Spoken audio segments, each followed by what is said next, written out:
बिस्मिल्लाहिर्रहमानिर्रहीम नहमदुहु व नसल्ली अला रसूलिल करीम अम्मा बाद क़ाल अल्लाहु तबारक व तआला फ़ी कलामिहिल मजीद वल क़ुरआनिल हमीद अऊज़ु बिल्लाहि मिनश शैतानिर रजीम बिस्मिल्लाहिर्रहमानिर्रहीम क़ुल हल यस्तविल लज़ीना यअलमून वल लज़ीना ला यअलमून सदक़ल्लाहुल अज़ीम।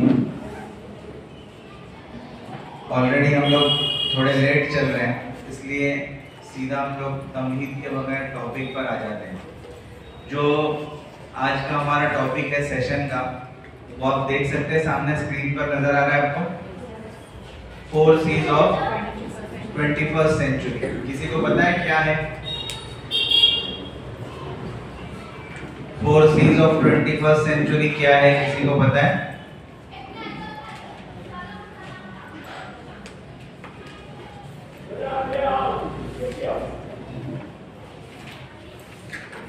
आपने किसी ने भी सुना नहीं है? ये इंटरैक्टिव सेशन होगा, ठीक है? आप लोगों को भी बोलना है, मैं अकेला नहीं बोलूंगा जी। करेज एंड कॉन्फिडेंस और कम्युनिकेशन एंड कोलैबोरेशन। और करेज, कॉन्फिडेंस, कम्युनिकेशन, कोलैबोरेशन। और कुछ है? Please, thank you. इनके लिए जोरदार जरा ताली हो जाएगा। इन्होंने जो 4 C बताए, करेज, कॉन्फिडेंस, कोलैबोरेशन एंड कम्युनिकेशन, असल आप गूगल पर जाकर सर्च करेंगे तो आपको 4 C मिलेंगे। ये बहुत ही इंपॉर्टेंट 4 C है और हमको इसके बारे में अगर पता नहीं है तो बहुत अफसोस की बात है। अगर आप 21st सेंचुरी स्किल्स सिर्फ ये टाइप करेंगे गूगल पे तो आपके सामने 4 C आएंगे। ये 21st सेंचुरी में ये 4 C, और टीचर्स के लिए तो बहुत ही ज्यादा इंपॉर्टेंट है वो 4 C। Communication, collaboration, creativity and critical thinking, ये 4 C है। याद रहेगा आपको? कम्युनिकेशन, कोलैबोरेशन, क्रिएटिविटी और क्रिटिकल थिंकिंग। हम लोग ये 4 C के ऊपर बात करने वाले। आज ये 4 C's पर बात क्यों होती है? कम्युनिकेशन बहुत ऑब्वियस है कि भाई हमारा कम्युनिकेशन अच्छा होना चाहिए। टीचर का मेन काम ही कम्युनिकेशन का होता है, ठीक है? बच्चों से उनको कम्युनिकेट करना पड़ता है, अपने कलीग से कम्युनिकेट करना पड़ता है, जितने स्टेक होल्डर्स है स्कूल के सबसे कम्युनिकेट करना पड़ता है। कम्युनिकेशन बहुत इंपॉर्टेंट चीज है। कोलैबोरेशन यानी आपको एक दूसरे के साथ मिलकर काम करना है, टीम वर्क के साथ काम करना है, ये बहुत जरूरी है।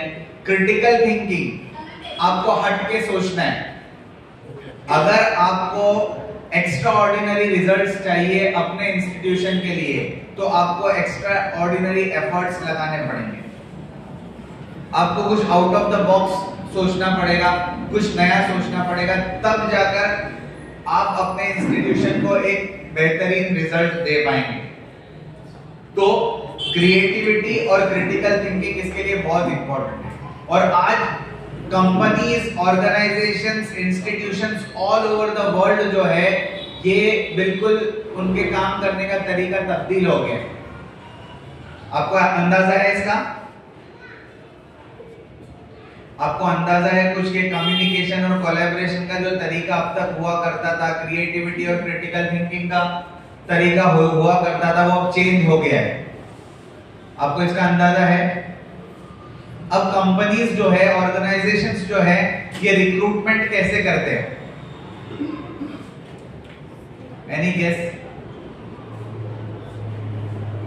जो बड़ी बड़ी कंपनीज है, organisations all over the world है, उसमें काम करने के तरीके तब्दील हो गए। Any guesses? मैं आपको एक एग्जांपल दिखाता हूं, वहीं से हम लोग सेशन की शुरुआत करेंगे। मैं भी आपको एक वीडियो दिखा रहा हूं।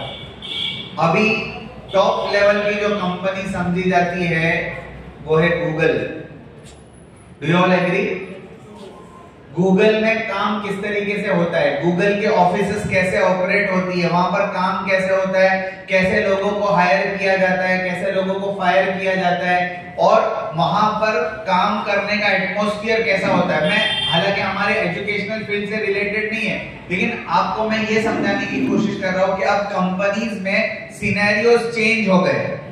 ठीक है, पहले इसको देखिए, फिर इंशाल्लाह इसके बारे में हम लोग आगे बात करते हैं।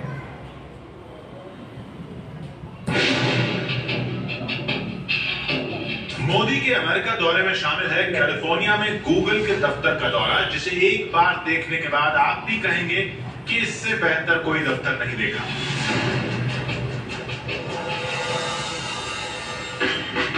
गूगल के पहले भारतीय मूल के सीईओ सुंदर पिचाई ने खुद दिया है नरेंद्र मोदी को ये न्योता, और इसी के बाद मोदी के अमेरिका दौरे में शामिल हो गया है कैलिफोर्निया में गूगल के दफ्तर का दौरा, जिसे एक बार देखने के बाद आप भी कहेंगे कि इससे बेहतर कोई दफ्तर नहीं देखा।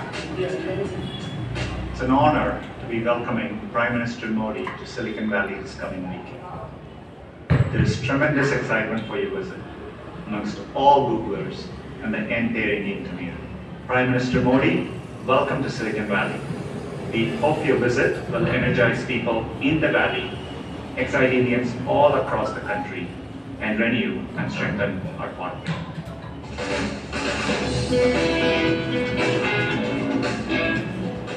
अपने कंप्यूटर पर इंटरनेट सर्च इंजन गूगल पर जैसे ही आप कुछ खोजना शुरू करते हैं, आपका रिश्ता कैलिफोर्निया में मौजूद गूगल के इस हेडक्वार्टर से जुड़ जाता है। लेकिन यहाँ क्या होता है और कैसे, ये आप नहीं जानते, तो हम बताते हैं। ये है कैलिफोर्निया में गूगल के दुनिया भर में 70 दफ्तरों के बीच तालमेल बिठाने वाला हेडक्वार्टर। करीब 10 लाख स्क्वायर फुट में फैला यह दफ्तर गूगल का दूसरा सबसे बड़ा ऑफिस है। ये कितना बड़ा है ये समझने के लिए बस इतना जानना काफी है कि 3 बड़े स्टेडियम के बराबर है ये दफ्तर। अब जरा अंदर चलिए, आपको दफ्तर जैसा नजारा मिलेगा ही नहीं, क्योंकि ये दफ्तर कुछ इस तरह से बनाया गया है कि आपको घर जैसा महसूस हो। 16 इमारतों से बना यह दफ्तर दुनिया में सबसे आजाद दफ्तरों में गिना जाता है। यहाँ आप अपने बच्चों के साथ भी आ सकते हैं, क्योंकि उनके लिए खेलने की सुविधा है, वो भी देख रेख करने वाले कर्मचारी के साथ। यही नहीं, अगर आपके पास पालतू जानवर हैं तो उन्हें भी यहाँ ले आइए, गूगल ऐतराज नहीं करेगा। लोग यहाँ इसलिए काम करना चाहते हैं क्योंकि इसके बाद उन्हें घर का काम निपटाने की चिंता नहीं होती। यकीन नहीं होता तो ये देखिए, गूगल की लॉन्ड्री सर्विस। अपने गंदे कपड़े लाइए और घर लौटते वक्त साफ कपड़े ले जाइए। खाना पकाने का भी झंझट गूगल पर ही छोड़ दीजिए, यहाँ दिन में 3 बार मुफ्त खाना दिया जाता है। ऐसी 4 बड़ी कैंटीन में आपको अपना मनपसंद खाना मिलता है। अंदर खाना हो तो भी ठीक, और अगर खुली हवा में ग्रिल्ड व्यंजनों का मजा लेना हो तो भी पूरा इंतजाम। क्वालिटी ऐसी कि आप गूगल के बाहर ऐसा खाना तलाशते रह जाएंगे। हजारों कर्मचारियों को खाना परोसने के लिए फल और सब्जियां भी गूगल बाहर से नहीं खरीदता। देखिए, गूगल के इस कैलिफोर्निया वाले परिसर के हेड शेफ खुद सब्जियां उगाने में जुटे रहते हैं। खाना खाएंगे तो वजन बढ़ेगा तो गूगल के जिम में चले आइए, चर्बी को पसीने में बहाइए और फिर गूगल के पूल में डुबकी लगाइए। मन नहीं लग रहा तो एक अलग अलग डिजाइन के कैबिन में बैठकर म्यूजिक का आनंद लेने की भी सुविधा है। गूगल के दफ्तर का अपना मसाज पार्लर भी है, और जरूरत से ज्यादा काम करने के बाद सोने की ऐसी हाईटेक सुविधा भी है। अगर इसमें दम घुटता है तो फिर यहां सोकर हो जाइए तरोताजा। दूसरे हिस्से में जाने के लिए वही बोरिंग लिफ्ट नहीं इस्तेमाल करना चाहते तो इस फायर पाइप का इस्तेमाल कीजिए, या फिर ऐसी स्लाइड का।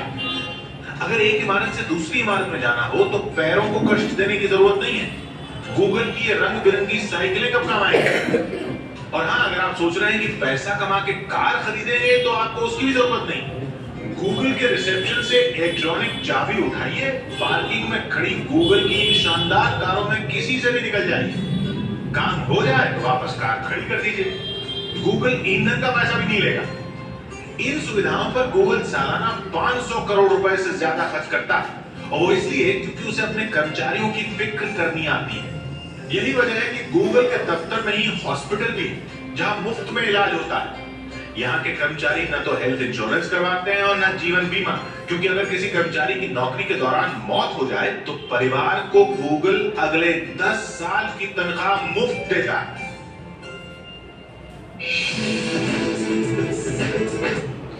कैसा लगा ऑफिस? जाना है? ठीक, जाना है। क्यों बताया मैंने आपको ये वीडियो आपको क्यों बताया? मुफ्ती साहब बोलेंगे तकलीफ हो जाएगी, सब अभी डिमांड करने लगेंगे हमारी भी लॉन्ड्री सर्विस, हम लोगों को भी खाने की सब फैसिलिटीज दो, बच्चे हम लोग भी लेके आएंगे। सर, स्कूल का ऐसा प्लान हमने ख्वाबों में सोचा है, इंशाल्लाह जमीन भी देख रहे हैं, अल्लाह कबूल फरमाए, आसानियां मुहैया फरमाए। जी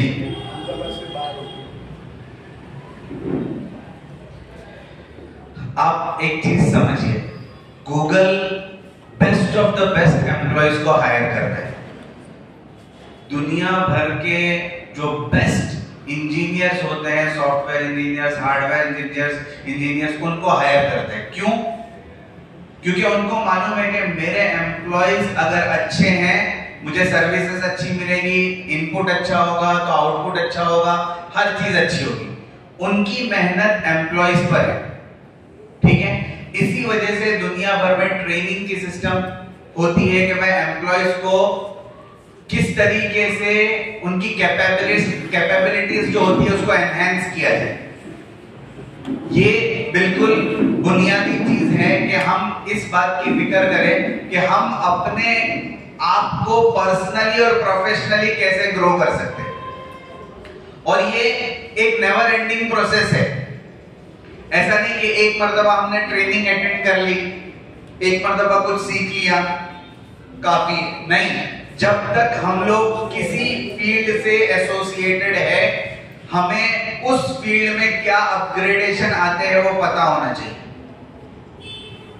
और उसको एडेप्ट करना आना चाहिए, उसको इंप्लीमेंट करना आना चाहिए। ठीक है, आप लोगों को सब चीजें नोट करनी है। हमारा दिमाग आइंस्टाइन जैसा तो है नहीं कि मैं बोलूंगा और सब दिमाग में उतर जाएगा। हर चीज जो मैं बोल रहा हूं आपको नोट करनी है। और सेशन के आखिर में मैं नोट्स भी देखूंगा। जिसका नोट सबसे अच्छा होगा, जिसने सबसे अच्छे नोट्स प्रिपेयर किए होंगे, उनको इंशाल्लाह कुछ अवार्ड भी दिया जाएगा। इसलिए आपको 3 घंटे जितनी भी चीजें बताई जा रही है उसको अच्छे तरीके से नोट करना है। एक बात समझ में आ गई कि आपको अपने आप को बेस्ट ऑफ द बेस्ट बनाना है अगर आपको फील्ड में टिके रहना है। और ये एक नेवर एंडिंग प्रोसेस है। जब तक हम फील्ड में रहे अपने आप को एनहांस करते रहे। ये मेरा छोटा सा इंट्रो है। देख रहे हैं आप लोग इंट्रो? क्या इसमें समझ में आ रहा है आपको? कोई चीज ऐसी है जो समझ में नहीं आ रही है, समझ में आ रही है, ऐसा कुछ है? नजर आ रहा है आपको? सबको क्लियर?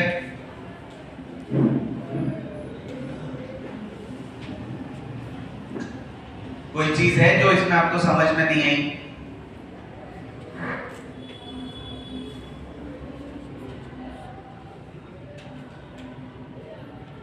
बोलिए।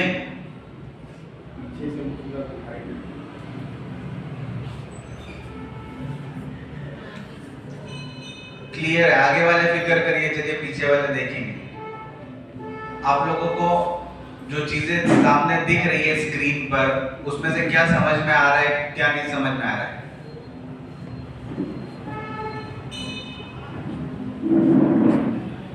बोल नहीं रहे आप लोग? पहले आगे वालों को पूछ लूं, पहले उनका मसला हल कर लो, फिर पीछे चले जाते हैं। आप लोग कुछ लिखने के लिए लेके बैठे, उलमा हजरात आप लोगों को लास्ट मिनट पर बुलाया गया, माफी चाहते हैं, लेकिन सोचा कि आप लोगों का भी कुछ फायदा हो जाए।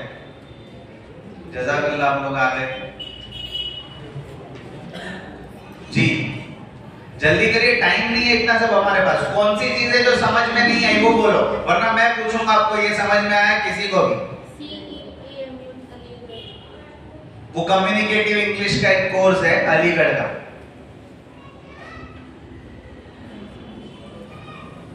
और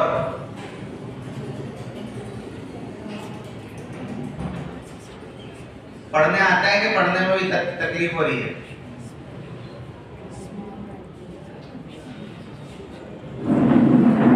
जी सबको समझ में आ गया सब? हाँ, मैं किसी को भी खड़ा करूंगा।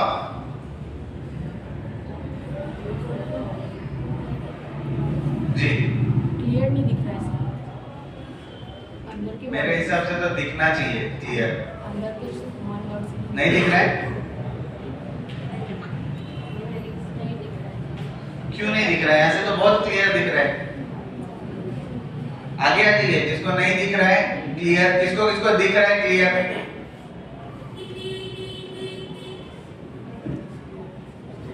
बस 2 को।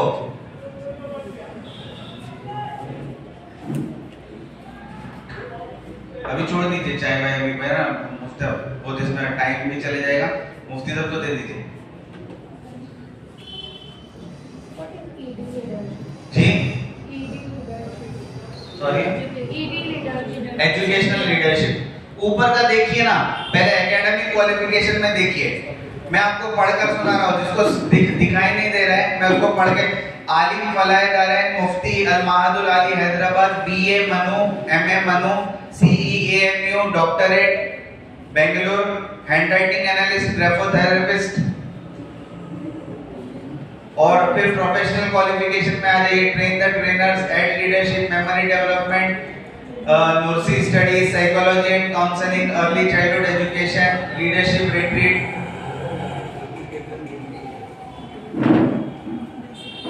जी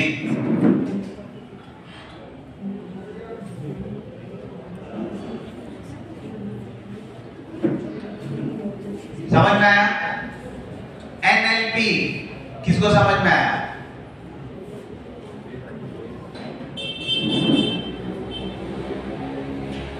NLP हाँ समझ में आया? क्या होता है?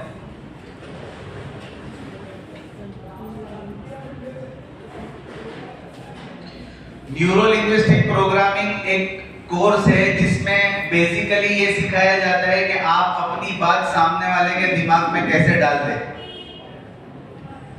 टीचर्स के लिए बहुत इंपॉर्टेंट है, काउंसलर्स के लिए बहुत इंपॉर्टेंट है, पॉलिटिशियंस के लिए बहुत इंपॉर्टेंट है, डॉक्टर्स के लिए बहुत इंपॉर्टेंट है, किसी भी फील्ड में काम करने वाले लोगों के लिए ये इंपॉर्टेंट है, क्योंकि बेसिकली वो अपनी बात को सामने वाले को, सेल्समैन के लिए बहुत इंपॉर्टेंट है कि वो अपना प्रोडक्ट बेच दे।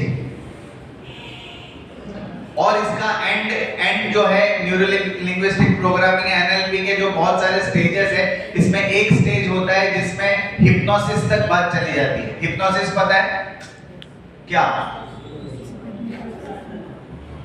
हिप्नोसिस किसको कहते हैं? दूसरे के दिमाग पर काबू पा लेना। तो ये हिप्नोसिस तक मतलब उसमें बात चली जाती है आगे के स्टेजेस में। ग्राफोथेरेपिस्ट किसको पता है? Handwriting analyst and ग्राफोथेरेपिस्ट।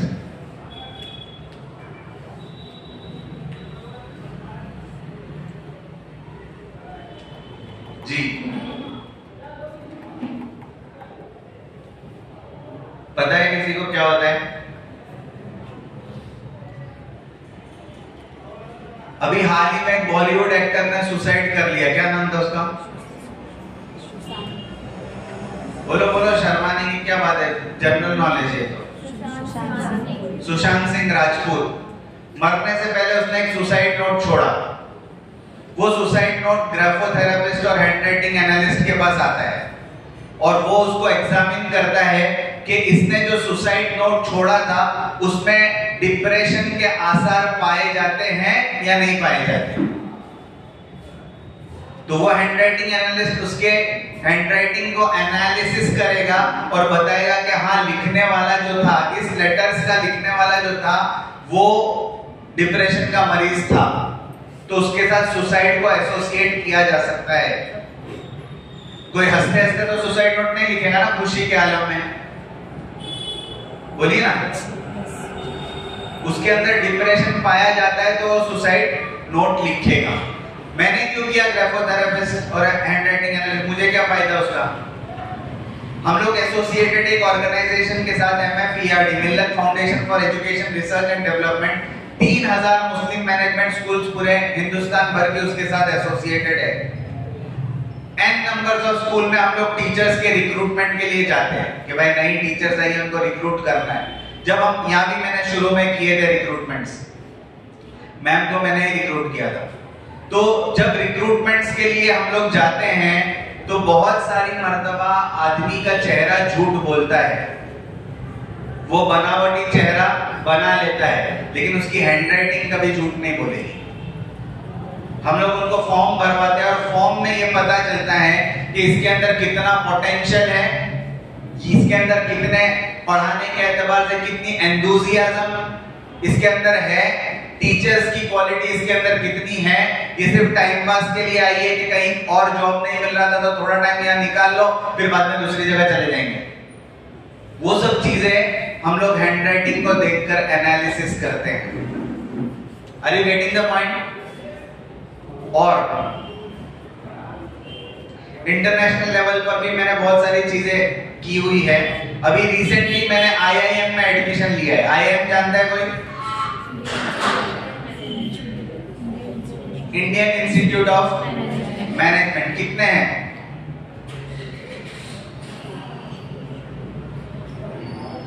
IIM पूरे इंडिया में कितने हैं?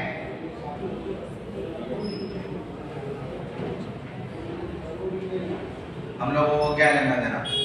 हमको जाना ही नहीं है तो फिर लेना देना, जाना हो तो कुछ सोचे हम लोग कितने, है ना? बोलिए ना।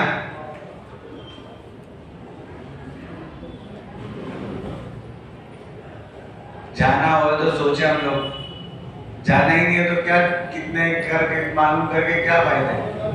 सही है गलत? क्या सही है? मालूम करके क्या फायदा है? ये सही है? IIM की वैल्यू पता है आपको?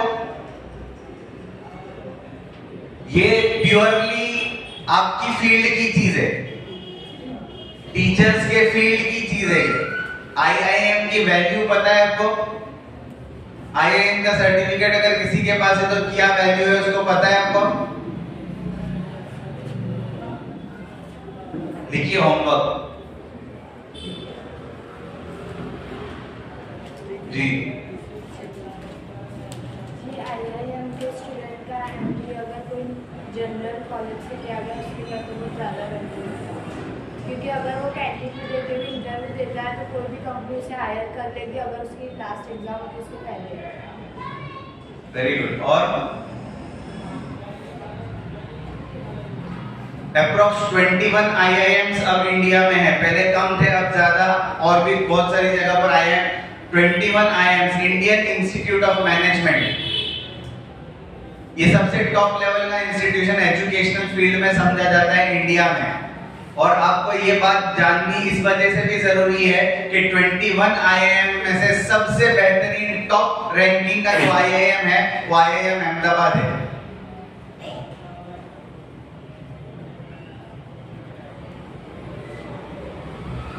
मैंने अभी IIM इंदौर से एक कोर्स में एडमिशन लिया है, लीडरशिप एंड चेंज मैनेजमेंट। 8 महीने का ऑनलाइन कोर्स है, 72 सेशंस है जिसमें 60 सेशंस ऑनलाइन होंगे और 12 सेशंस ऑफलाइन होंगे, और 2.5 लाख रुपया फीस दिए मैंने।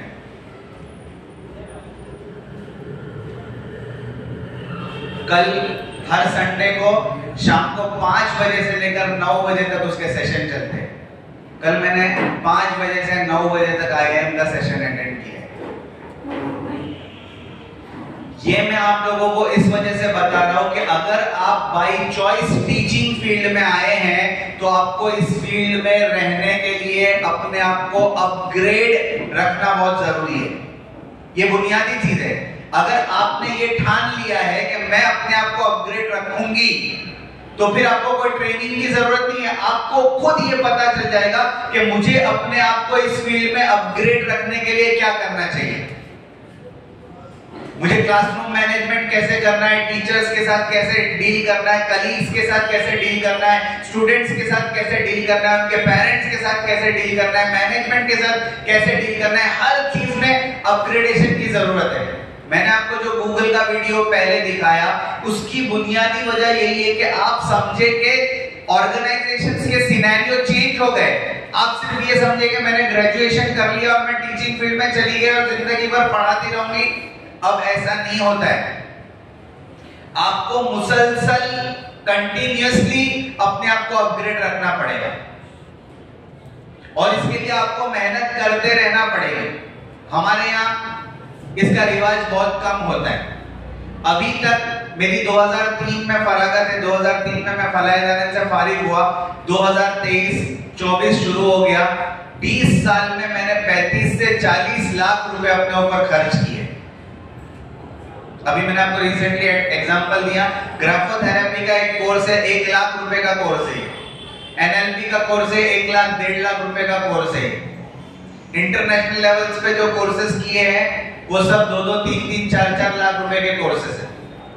ये इस वजह से मैं आपको बता रहा हूं कि अगर आपको अपने आप को इस फील्ड में रखना है और आप इस फील्ड में बाय चॉइस आए, बाय चांस नहीं आए, कहीं पर भी जॉब नहीं मिल रहा था इसके लिए टीचर बन गए, बाय चांस अगर आप आए हैं तो ठीक है, थोड़े दिन रह के चले जाएंगे, लेकिन बाय चॉइस इस फील्ड में आए और अपने आप को इस फील्ड में आपको साबित करना है तो आपको अपने आप को अपग्रेड रखना पड़ेगा।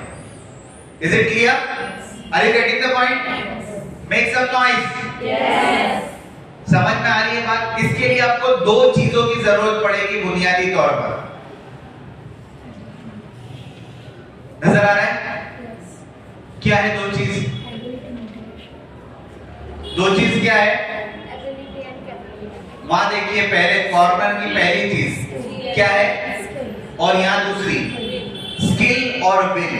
आपके अंदर 2 चीजों की जरूरत पड़ेगी आपको, एक है स्किल और एक है विल। और स्किल विल मैट्रिक्स जो आपके सामने नजर आ रही है, इसमें आप देखिए 5 सेक्शंस बने हुए हैं। क्या बना है? 5 सेक्शंस। आगे की ट्रेनिंग शुरू करने से पहले आपको ये एसेस करना पड़ेगा कि वेयर आर यू स्टैंडिंग। इन 5 सेक्शंस में आप कहां पर खड़े हो। पहला ब्लू, क्या नजर आ रहा है आपको? High skill low will. High skill low will क्या मतलब? महारत बहुत है आपके अंदर लेकिन इरादे की कमी है। इरादा नहीं है, इरादे में पुख्तगी नहीं है। Number 2, high skill high will. Skill भी हाई है और विल भी हाई है। Number 3 green, low skill low will. Skill भी लो है और विल भी लो है। Number 4 yellow, low skill high will. Skill कम है लेकिन विल बहुत ज्यादा है। और बीच में ग्रे वन क्या है?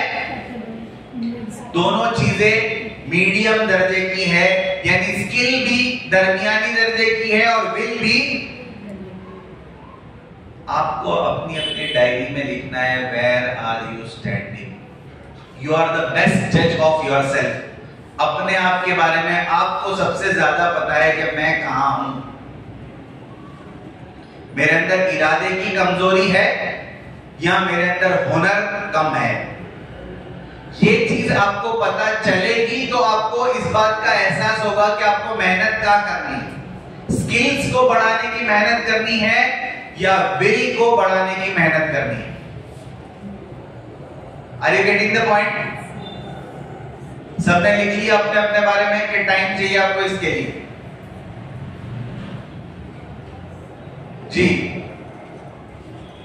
बोलिए ना, किसका किसका हो गया? किसका किसका हो गया? स्किल कम है या विल कम है? कि सोचना पड़ेगा इसके लिए।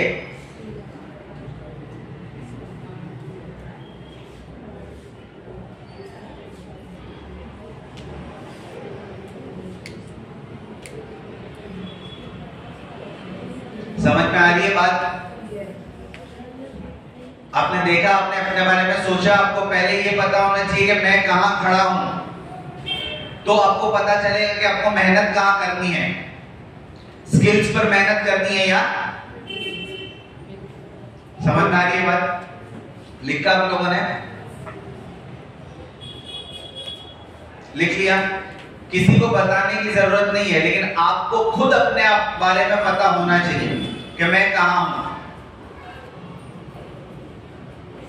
ठीक है, चलिए आगे चलते हैं। ये है 21st सेंचुरी स्किल्स, जिसके बारे में मैंने आपको बताया।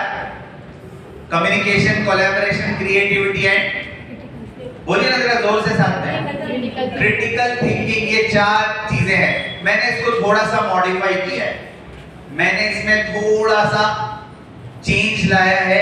मेरे जो 4 सी है वो ये है। सबसे पहले पढ़िए, जोर से पढ़िए ना। Courage and confidence. Courage and confidence. Communication and collaboration. Creativity and innovation. Creativity and innovation. Critical thinking and problem solving. Urdu में भी अगर आप जानना चाहते हैं हिम्मत और एतमाद, करेज एंड कॉन्फिडेंस, तजदीद और तख्लीक, creativity and innovation, communication and collaboration यानी ताउन और तवासुल, और critical thinking and problem solving यानी अत-तफकीर और नक़दी व हल मुश्किलात।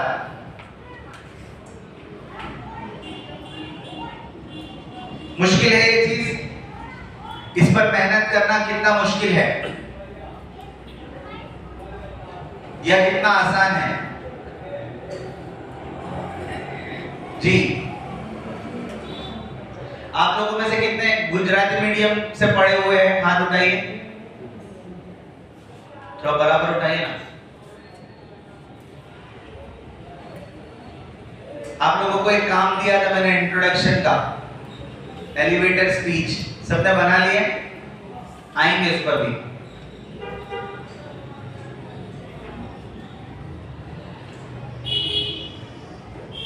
इंग्लिश किसको किसको मुश्किल लगती है?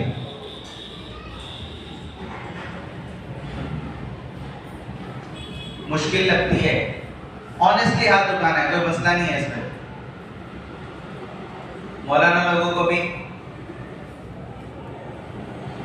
लगती है। अभी एक वीडियो दिखा रहा हूं, 10-12 साल का बच्चा है, झोपड़पट्टी में पैदा हुआ है, कभी किसी स्कूल का चेहरा नहीं देखा है, कभी किसी उस्ताद के पास नहीं गया है, ठीक है? बंबई में एक जगह है हैंगिंग गार्डन, जहां पर वो मोर पीस बेचता है। क्या बेचता है? और 8 जबान में बेचता है। कितनी जबान में? 8 जबान में। पहले उसको सुन लो, फिर बाद में हम लोग बात करेंगे। Italian, German, Arabic, Irani. Can you show me? Which language? French. Oh. Sila indipon, sila sagogopi, chituli. Sila indipon, sila ainiro, chituli, sila sagogopi. Sagogopi sila indipon. Everything, right? Okay, yeah. Italian. Italian. Basta bello, paone, sila cinquanta che uno sta bonito paone. Uno unico, ora comida, te che sta uno paone, 50 rupiah. Bello. After German, Austria, wunderbar. 50 Rupiah, schön schön, wunderbar. 50 Rupiah, 1 Euro. After Arabic, salat house kadi kubana chana da 50. Ada sandal salat mia 50. After Irani, maba kadi house 100 Rupiah. Ada 30 ada 100. After Russian, Morin, 50 Rupiah, ada Ruski rasta com nargis. 50 Rupiah, ada 30 ada krocha 50 Rupiah. After Japanese, kuya kuno mini takai, koreano gojuru pinin, koreano haku gojune. Sayonara ne. How did you learn all this stuff? I am selling every tourist coming because every tourist coming here. Every country people coming because I am selling every region, every language. I speak talking language, every language because I selling. What about Arabic? Arabic, Baba thousand Arabic people here, so many coming, so many residents coming Arabic, Irani. Can you speak Arabic? Arabic, yeah, Lala thousand Kurdi chan Baba. Kamsi, Lala Philip Mia Kamsi, Lala Kamsi, Ada Mia Kamsi, Lala chan Baba thousand. That's really good. After one. जी, क्या समझ में आया? बोलिए ना जल्दी जल्दी, time कम है हमारे पास। क्या समझ में आया? इंग्लिश मुश्किल लग रही है जी? आप सिर्फ तस्वुर में लाइए, हम नहीं कहते कि जितनी जबानें ये बोल रहा है हर जबान में ये माहिर है, लेकिन हर जबान जो ये बोल रहा है उसके 10-12 जुमले भी अगर उसने सीखे हैं तो कैसे सीखे होंगे? वो आपने सुना ना कि भाई वो जिस जगह पर मोरपीस बेचता है वहां पर अलग अलग टूरिस्ट आते हैं, अलग अलग कंट्रीज के लोग आते हैं, तो वो सबसे पहले एक तो छोटा बच्चा है झोपड़पट्टी का, उसके दिमाग का लेवल आप समझ सकते हो कि भाई क्या दिमाग उसका लेवल होगा। बहुत इंटेलेक्चुअल घराने में पैदा होने वाला बच्चा नहीं है, ठीक है, तो उसके दिमाग के लेवल को आप समझिए। फिर ये सोचिए कि वो पहले उसने डिसाइड किया होगा कि मुझे अपने पापी पेट के लिए ये सब क्यों कर रहा है, वो अपने घर वालों के लिए, अपने लिए। तो उसको पहले एक नेसेसिटी, पहले अपनी नेसेसिटी समझिए कि हमको अपने आप को अपलिफ्ट क्यों करना है, उम्मत के लिए।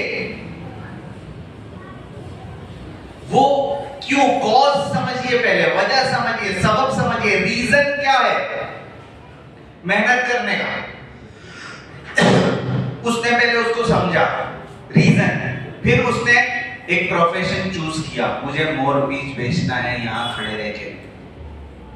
फिर उस प्रोफेशन के साथ, अब मोर पीच बेचने के लिए किसी ने कभी जिंदगी में ये सोचा नहीं होगा कि मोर पीच बेचने के लिए मुझे जबानें सीखनी पड़ेगी, ठीक है। लेकिन वहां गया, उसने ये अंदाजा लगाया कि मार्केट का ये डिमांड है कि जो जगह पर मैं काम कर रहा हूं वहां पर अगर मुझे काम करना है तो जबान सीखनी पड़ेगी, ठीक है। हमने अगर प्रोफेशन चूज किया है टीचिंग, तो टीचिंग में हमें रहने के लिए जितनी चीजें टीचिंग के साथ रिलेटेड है वो सब सीखनी पड़ेगी। मोर पीच वो बगैर जबान सीखे भी बेच सकता था कि नहीं? उसने अपनी स्किल्स को अपग्रेड किया उस प्रोफेशन में टॉप पर आने के लिए, ठीक है। अब वो पहले वहां जाकर खड़ा हुआ, उसको पहले ये आइडेंटिफाई करना है कि भाई ये सामने वाला जो आदमी आ रहा है ये किस मुल्क का आदमी है, ये जापान का है, ये अरब से आया हुआ है, ये पर्शियन बोलने वाला फारसी आदमी है, ये इंग्लिश बोलने वाला आदमी है। पहले उस आदमी को आइडेंटिफाई करता था, फिर उस आदमी के पास गया, उसको पूछा कि भाई मोर पीच को तुम्हारी जबान में क्या बोलते हैं? फिर उसने बोला अच्छा, उसको याद किया।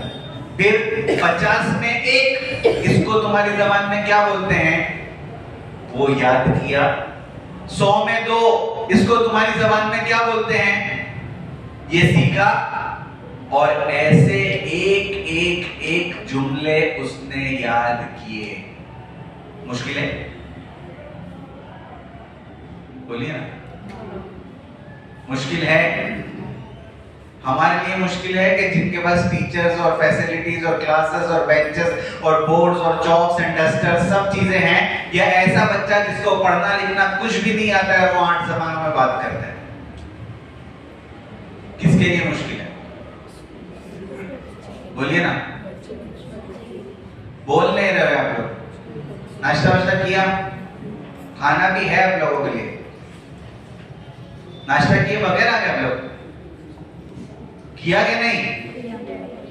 अहमदाबाद में नाश्ते के लिए सोचना पड़ेगा कि भाई किया कि नहीं। ऐसा आप लोग समझ रहे हो बात? मैं आप लोगों को ये समझाने की कोशिश कर रहा हूँ कि आपको अपने स्किल्स और विल को दोनों को एनहेंस करना पड़ेगा अगर आपको टीचिंग फील्ड में रहना है, ठीक है। चलिए अब हम लोग कम्युनिकेशन जो पहला सी है उसके बारे में बात चालू करते हैं। उसके लिए मैं पहले एक एक्सरसाइज करेंगे। सामने नजर आ रहा है आपको? क्या नजर आ रहा है? Mind reading. मैं अभी आपको जो जो चीजें कहूंगा वो आपको फॉलो करना है, फटाफट आपको नोट डाउन भी करना है और फॉलो भी करना है। Are you all ready? पीछे उलमा हज़रात रेडी है? चलिए जो जो मैं कहता जाता हूँ वैसा वैसा आपको करना है। Are you all ready? ये एक एक्सरसाइज है, एक एक्टिविटी हम लोग कर रहे हैं। चलिए, think of a number from 1 to 9। एक नंबर आपको सोचना है, 1 से 9 के दरमियान एक नंबर आपको सोचना है। 1 से 9 के दरमियान, जिसका जिसका होता जाए वो हाथ उठा जाए। 1 से 9 के दरमियान कोई नंबर सोचना है। सोच के लिख लिया आपने? किसी को आजू बाजू वाले को बताना नहीं है, कोई मशवरा नहीं करना है, अपना अपना काम करना है। 1 से 9 के दरमियान नंबर सोच लिया? चलिए नंबर 2, उस नंबर को जो आपने सोचा है उसको 9 से मल्टीप्लाई करना है, 9 से ज़रब देना है। जो भी नंबर आपने सोचा है उसको 9 से ज़रब देना है, 9 से मल्टीप्लाई करना है। हो गया? जल्दी जल्दी, जिसका हो गया हाथ उठाइए। हो गया?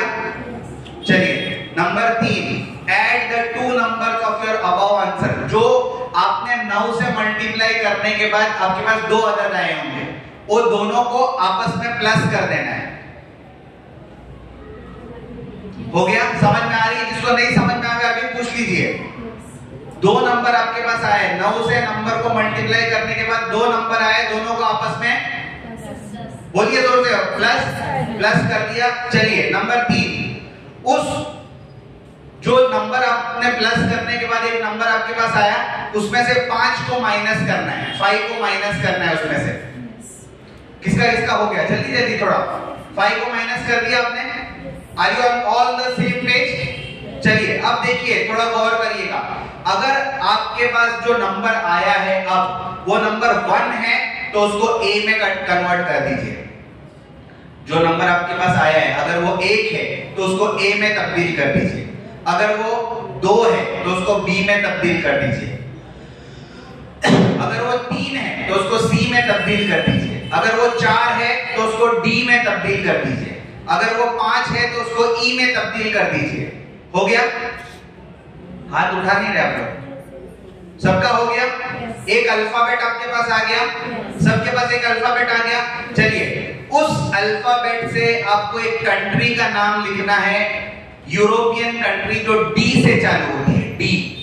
डी से चालू होने वाली कोई भी एक यूरोपियन कंट्री का आपको नाम लिखना है। डी से चालू होने वाली कोई भी कंट्री का नाम लिखिए ना। कंट्री किसका हो गया?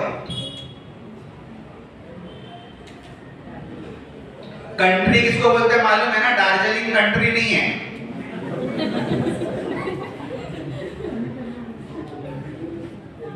जी किसका हो गया? बोलिए ना। जो कंट्री का नाम हो, जिसका हो गया हाथ उठाइए। मुश्किल है, गूगल पापा को पूछिए। चलिए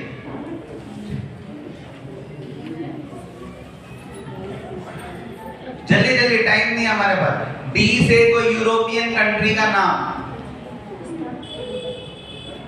मशवरा नहीं करना है, गूगल पापा से मशवरा करिए, आजू बाजू वाले से नहीं।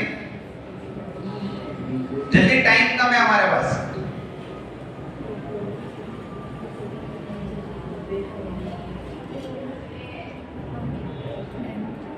हो गया? जल्दी जल्दी लिखिए। हो गया? किसका हो गया? जल्दी, बहुत कम लोगों का हुआ। जिसका हो गया हाथ उठाइए। मैम आपका क्या हुआ? पूछा नहीं मैंने, खाली पूछा हो गया कि नहीं। हो गया तो हाथ उठाइए। हो गया?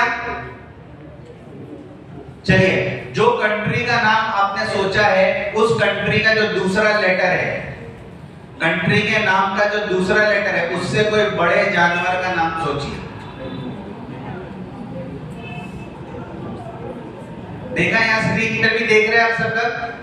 थिंक ऑफ एन एनिमल और bird fish beginning with the second letter of your. बड़े जानवर का नाम उससे सोचिए, उस जानवर का कलर भी सोचिए। हो गया? किसका हो गया? जब जल्दी हाथ उठाइए, जल्दी जल्दी जल्दी। नहीं हुआ? क्यों? जल्दी, किसका हो गया? बहुत मुश्किल नहीं है, आसान है। हो गया जी? जिसका ये आंसर आया है वो अपनी अपनी जगह पर खड़े हो जाए।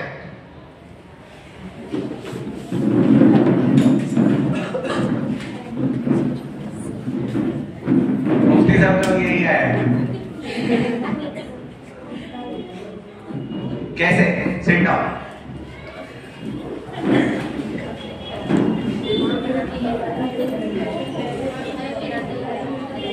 कैसे?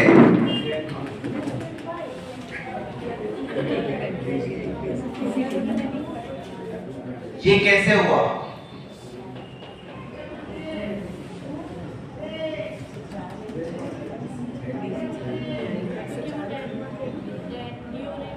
ये कैसे हुआ? हम लोगों ने कहां से बात शुरू की थी? ऊपर का क्या था? एकदम ऊपर क्या लिखा है उसके भी?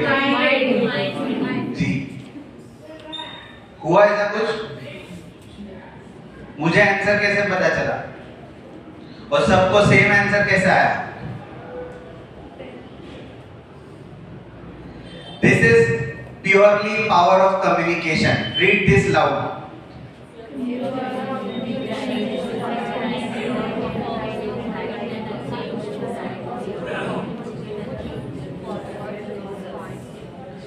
If your communication is right and you know the right way to put forward your point, you can achieve the desired results.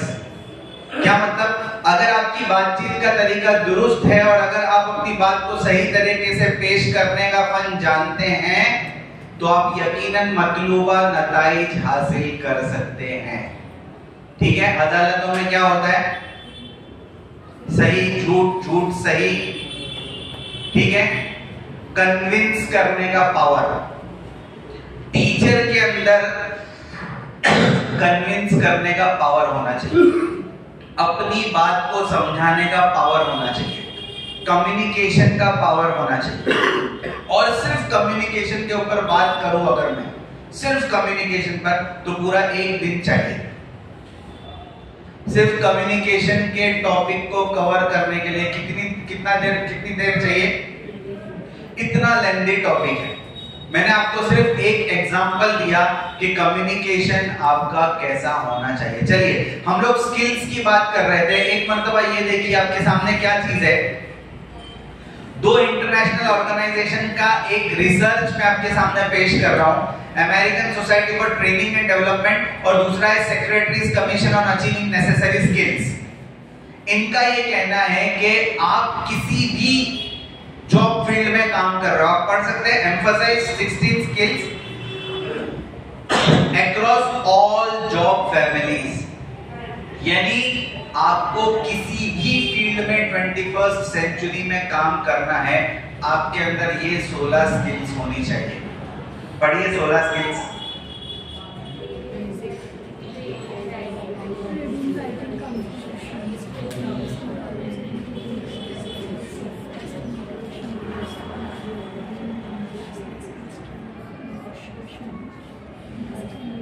हो गया?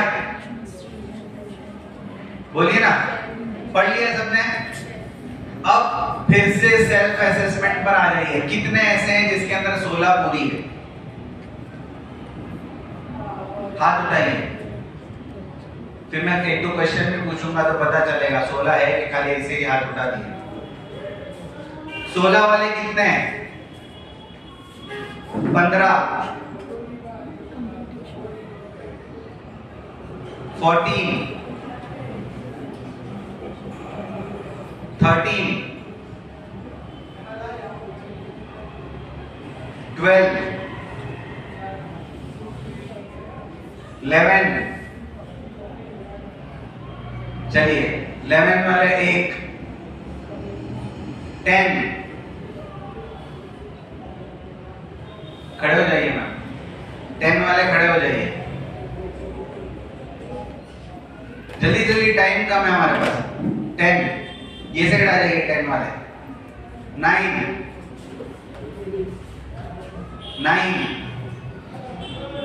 8,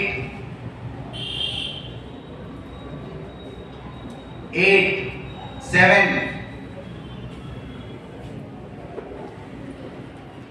जल्दी 7, यहाँ 7 वाले यहाँ आ जाइए। कितने? 7, 6,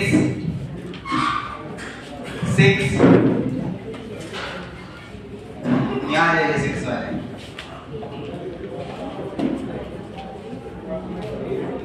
5, यहाँ आ जाइए 5 वाले।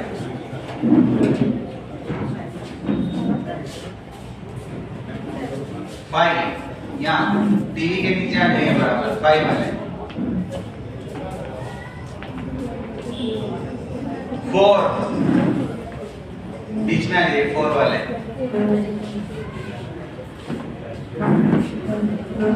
कौन से मिक्स हो गए?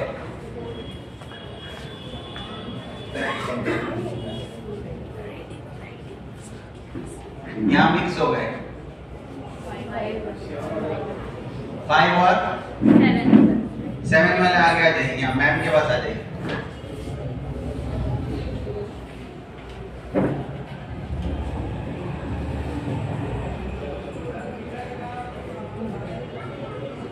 चलिए, सबको अपनी अपनी स्किल्स याद है, कौन सी है कौन सी नहीं है?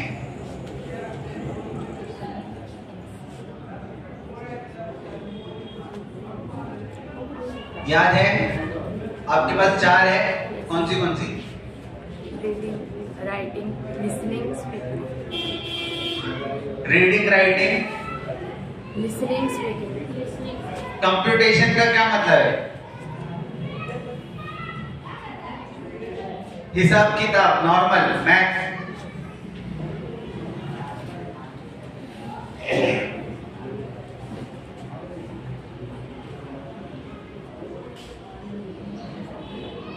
अब आप लोगों को पता है कि कौन सी स्किल्स में आपको मेहनत करनी है। हर स्किल में आपकी हैंड होल्डिंग करके मेहनत कराई नहीं जा सकती। Are you getting the point? You know where you have to work. ठीक है? सिर्फ एक एग्जांपल मैं आपको देता हूं। Listening skills. What is the meaning of listening skills? How good are you all in listening?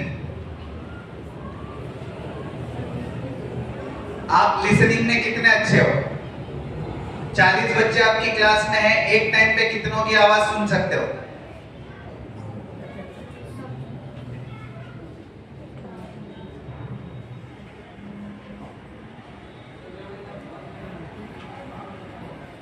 बोलिए।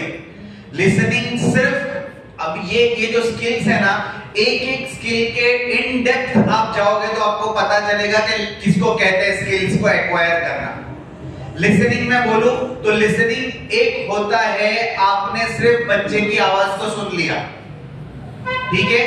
टीचर के लिए सिर्फ उसकी आवाज को सुन लेना काफी नहीं है।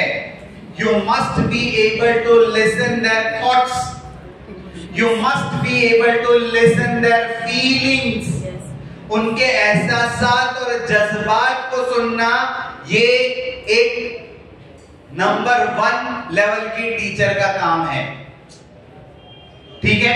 अब लिसनिंग को अगर हम खोलेंगे, सिर्फ लिसनिंग को, जो कम्युनिकेशन का एक बहुत ही इंपॉर्टेंट पार्ट है, तो भी हम लोग उसके अंदर 100% नहीं आ सकेंगे, क्योंकि हम जिस लिसनिंग के आदी होते हैं उस लिसनिंग को कहते हैं पार्शियल लिसनिंग, यानी हम सिर्फ अपने फायदे की बात सुनते हैं।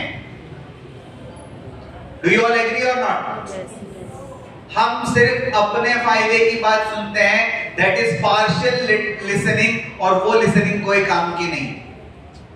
आपको लिसनिंग स्किल्स में इतना आगे जाना पड़ेगा कि you must know how to hear the feelings of your child, of your student. आपके उनके एहसासात और जज्बात को भी सुनना आना चाहिए। Is it clear? ये आप सामने रखेंगे, ये 16 स्किल्स भी आपको पता होनी चाहिए।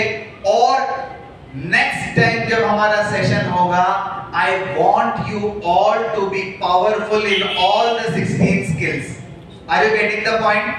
ये कैसे करना है, that is not of my job. ये आपको पता होना चाहिए कि कैसे करना है। घर पे शौहर को बिरयानी खानी है, बनाने नहीं आती है, तो हम 10 लोगों को पूछ के खुद बिरयानी की रेसिपी मालूम कर लेते हैं, ठीक है?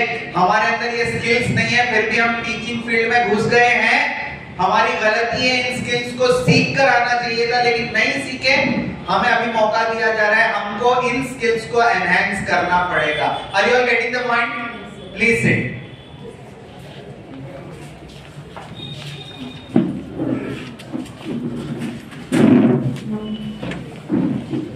Before going in the trainings, I am just showing you the mirror. Are you getting the point? जी, ट्रेनिंग के डेप्थ में जाने से पहले मैं सिर्फ आपको आईना दिखा रहा हूं,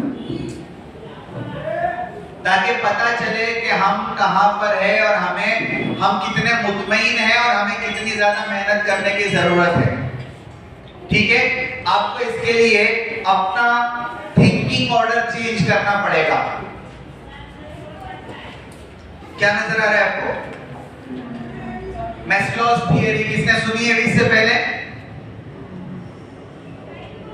बोलिए ना। होमवर्क लिखिए, होमवर्क। एक होमवर्क क्या था?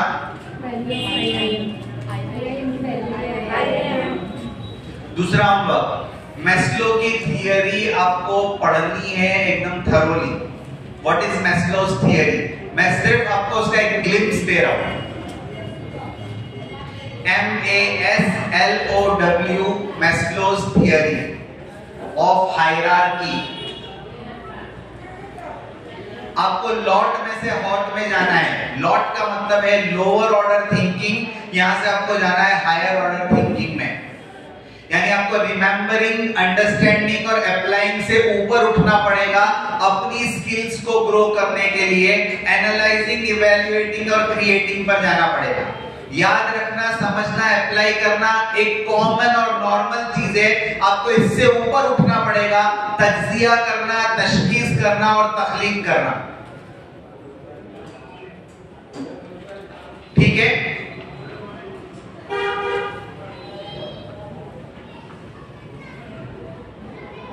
ठीक है?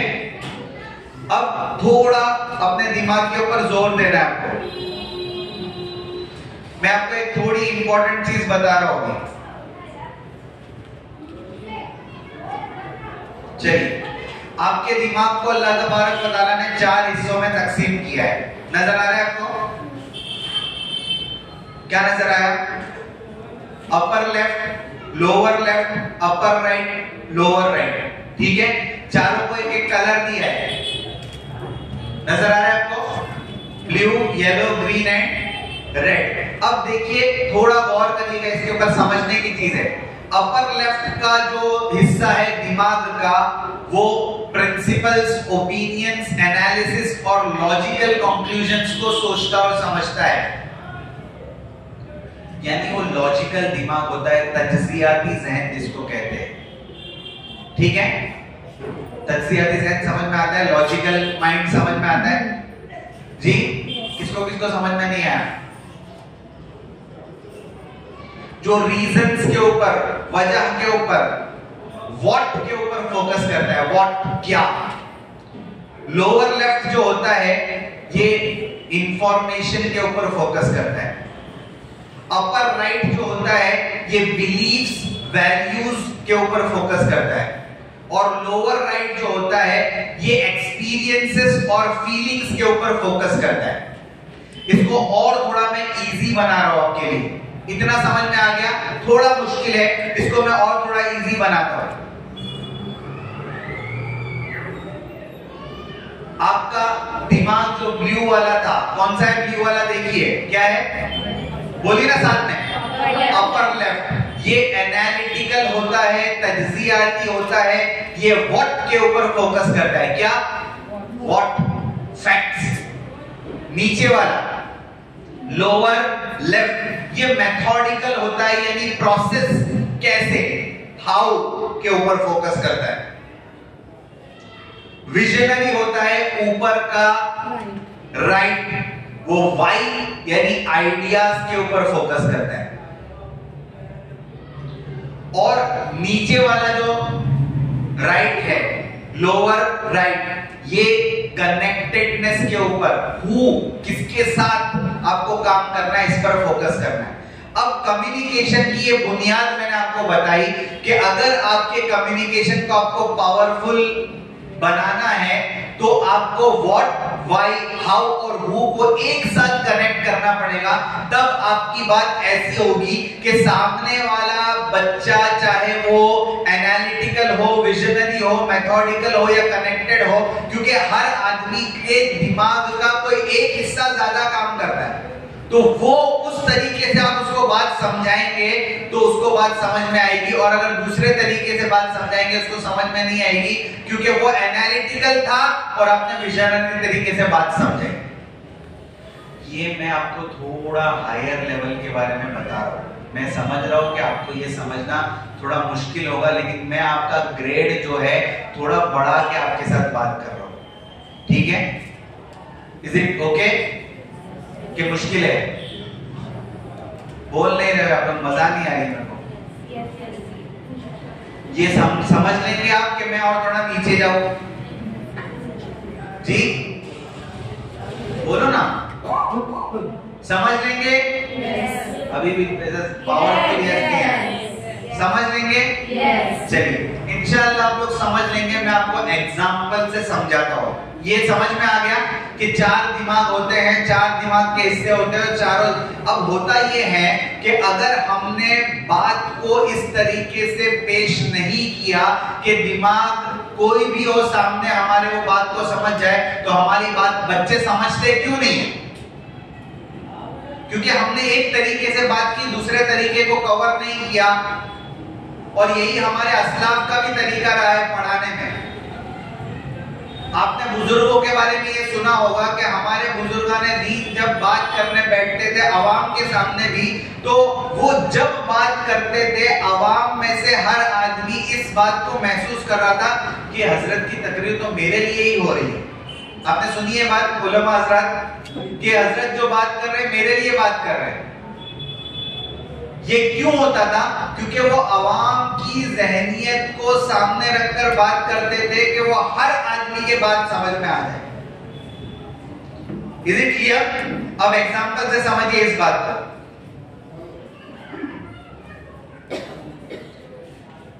नजर आ रहा है आप लोगों को कि नहीं नजर आ रहा है? दिख रहा है? चलिए सबसे पहली लाइन पढ़िए, क्या है? London has about 9 million people. London has about 9 million people. आपने एक बात कही कि London has about 9 million people. आपने ये जो बात कही ये एनालिटिकल है और कनेक्टेड है। क्यों एनालिटिकल क्यों है? आपने इसमें नंबर्स के बारे में बात की। क्या बात की? नंबर्स। आपने देखा ऊपर आपको कलर्स भी दिख रहे हैं। ब्लू किसके लिए है? एनालिटिकल, विजनरी, मेथोडिकल और कनेक्टेड। आपने जब कहा लंदन हैज 9 मिलियन पीपल, तो 9 मिलियन जो आपने बात की है, क्या बात की? लेकिन आप देखिए एनालिटिकल के साथ क्या लिखा है? लिटिल एनालिटिकल और लिटिल कनेक्टेड। यानी आपने एनालिटिक्स के बारे में बात की और कनेक्टेडनेस के बारे में बात की, लेकिन थोड़ी, पूरी बात नहीं। क्यों? क्यों? दूसरा सेंटेंस पढ़िए। London has 8.98 million people. यहां आपने परफेक्ट एनालिटिक बात की। आपने ऐसे ही बोल दिया कि 9 मिलियन पीपल है लंदन, लेकिन आपने बराबर बोला क्या? 8.9। तो क्या हुआ? ये परफेक्ट एनालिटिकल बात की। तो आप देखिए कि आपके सेंटेंसेस में कितनी तब्दीली आ रही है और उन तब्दीलियों के एतबार से बात कितनी ज्यादा वाज़ेह होते जा रही है। आप लंदन अपने बच्चों को समझा रहे हैं, ठीक है? तो आपने पहला सेंटेंस क्या कहा? क्या कहा? कि लंदन में 9 मिलियन पीपल है। आपने दूसरा सेंटेंस क्या कहा? 8.98 मिलियन पीपल है, ठीक है? अगर कोई बच्चे को आपने कहा कि 9 मिलियन पीपल लंदन में है और फिर वो बच्चे ने जाके गूगल सर्च किया और गूगल सर्च करने के बाद उसको पता चला कि 9 मिलियन नहीं है, 8.98 मिलियन पीपल है, तो बच्चा आपके बारे में क्या सोचेगा? टीचर ने समझ में आ रही है बात? दोनों जुमलों में, दोनों सेंटेंस में फर्क समझ में आया? अब और आगे चलिए, आप अपने सेंटेंस को और ज्यादा पावरफुल बना रहे हैं। थर्ड सेंटेंस पढ़िए जोर से।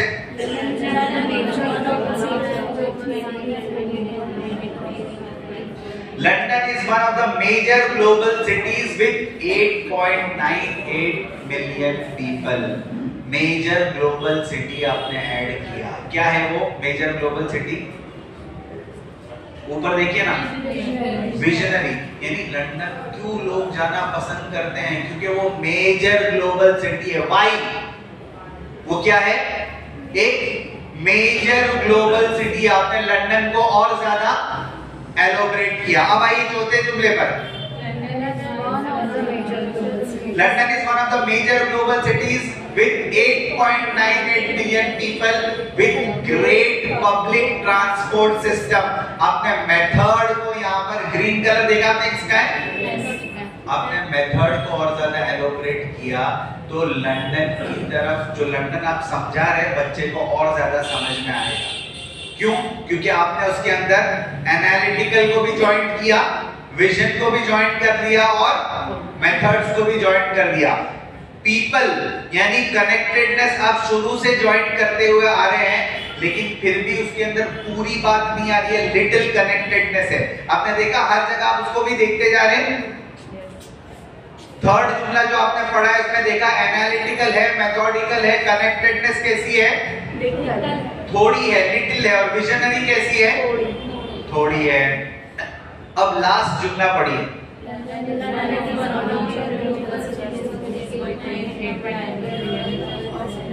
London is one of the major global cities with 8.98 million people of diverse cultures and great public transport system.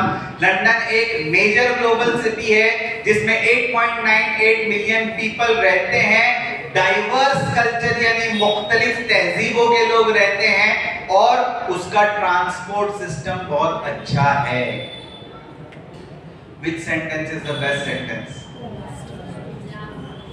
Last sentence जिसमें आपने एक ही सेंटेंस में लंदन की जितनी बुनियादी बात हो सकती थी, जिसकी तरफ आप किसी को अट्रैक्ट कर सकते हैं, वो एक ही सेंटेंस में आ गया। और इसमें आपने एनालिटिकल चीजों को भी जोड़ दिया, मेथोडिकल चीजों को भी जोड़ दिया, कनेक्टेडनेस को भी जोड़ दिया और आपने विजन को भी जोड़ दिया। आप समझ रहे हो? बात समझ में आई? मैंने आपको जो दिमाग के 4 हिस्से बताया, फिर उसको कलर्स में समझाया, फिर उसको एनालिटिकल और विजनरी, मेथड और कनेक्टेडनेस के जरिए से समझाया और फिर मैंने आपको वही बात एग्जाम्पल के साथ समझाई। समझ में आ गई है आपको बात? ये है आपके कम्युनिकेशन की इफेक्टिवनेस कि आप कितना ज्यादा अपने कम्युनिकेशन को अच्छा बना सकते हैं। आप जितना अपने कम्युनिकेशन को अच्छा बनाएंगे उतना ज्यादा आपका बच्चा आपकी बात को सुनेगा। और ये सिर्फ बच्चों के साथ बात समझने और समझाने की बात नहीं है, ये आपके हस्बैंड के साथ भी अप्लाई होता है, ये आपकी सास के साथ भी अप्लाई होता है, आपके बच्चों के साथ भी अप्लाई होता है, मैनेजमेंट के साथ भी अप्लाई होता है, किसी के साथ भी ये अप्लाई होगा अगर आपका कम्युनिकेशन सही होगा तो। Are you getting the point? समझ में आई बात? ये मैंने आपको कम्युनिकेशन की बुनियादी चीज बताई, ठीक है? अब ये एनालिटिकल, विजनरी, मेथोडिकल और कनेक्टेड, इसको सामने रखकर आपको आपका 2.5 मिनट का इंट्रो देना है। 2.5 सेकेंड कितना बोला था मैंने आपको? 150 सेकेंड यानी 2.5 मिनट। 2.5 मिनट का आपको इंट्रो देना है। Assalamu alaikum warahmatullahi wabarakatuh. Good afternoon, sir, and respected my all teachers. First of all, thank you for giving me this opportunity to introduce myself. My name is Farhana Mansoori. I did my BA B.Ed in English and SS subject from Gujarat University. My strength, I am self-motivated, hard-working, and disciplined person. My short-term goal is to get a job in a reputed Islamic school. And my long-term goal is to achieve a good position where I can build my career as well as organization too. My hobby are reading books, writing and cooking also. That's all about me. Jazakallahu khair. Assalamu alaikum warahmatullahi wabarakatuh. Good morning everyone. My name is Mansoori Mama and I am thrilled for the opportunity to speak with you. With 5 years of my teaching experience in the genuine passion for learning, I have successfully done my job from the past 5 years in the teaching field. I strive to create an engaging and inclusive classroom environment. My commitment to do my best in everything, and I believe in hard work to get something amazing in life which we want, and I am eager to contribute to the academic excellence of our institution. I am confident that my dedication to my work, towards my work, and I am always ready to learn something new, make a positive impact on your institution and on all the students. I am excited about the prospect of being a part of the team and contributing to the continued success as a successful teacher. Thank you for और किसी भी किस्म का fear क्यों होता है? Lack of preparation. अगर तैयारी हो तो फियर नहीं होता है। फियर की बुनियादी वजह होती है कि we are not prepared. Are you getting the point? क्यों?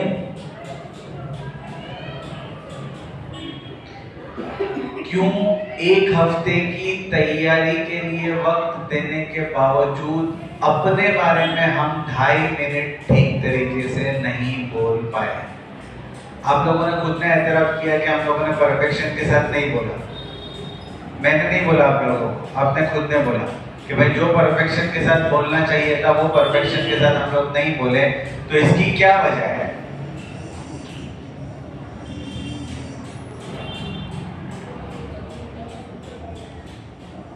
वक्त ज्यादा चाहिए था आपको जी, अंदर देख के बोलना था, फिर भी ठीक तरीके से नहीं बोल पाए। Am I right or wrong? बोलिए ना जोर से। तो ये जो कमियां हैं हमारे अंदर, और जाहिर बात है ये कमी अगर टीचर के अंदर, उस्ताद के अंदर है तो वही कमियां आप बच्चों के अंदर भी मुंतकिल करेंगे। तो आप अपना वक्त भी जाया कर रहे हैं और बच्चों का वक्त भी जाया कर रहे हैं और उम्मत का बहुत बड़ा नुकसान कर रहे हैं। आप लोग समझ रहे बात? ये कोई खेल नहीं है, ये टाइम पास की चीज नहीं है। आप लोग अगर वेल प्रिपेयर्ड नहीं हैं, एक हफ्ते का टाइम देने के बावजूद आप 150 सेकंड्स की एक स्पीच अपने बारे में तैयार नहीं कर सकते हैं, तो रोजाना आप लेसन प्लान्स क्या तैयार करके आते हो उनकी क्लास में?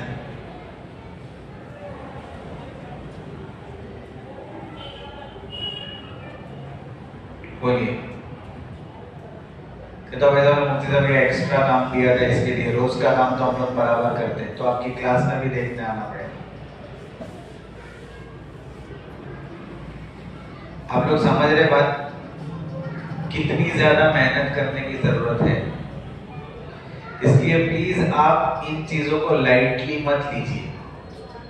यहाँ फिल इन द ब्लैंक्स करने के लिए नहीं आ रहे, खाली जगह पूर्ण करने के लिए नहीं आ रहा। आप बाकायदा जॉब पर आ रहे हैं, आप उसकी सैलरी ले रहे हैं, आपको टाइम पर आना है और टाइम पर जाना है, और जो काम के लिए आप आ रहे हैं वो काम आपको परफेक्शन के साथ करना है।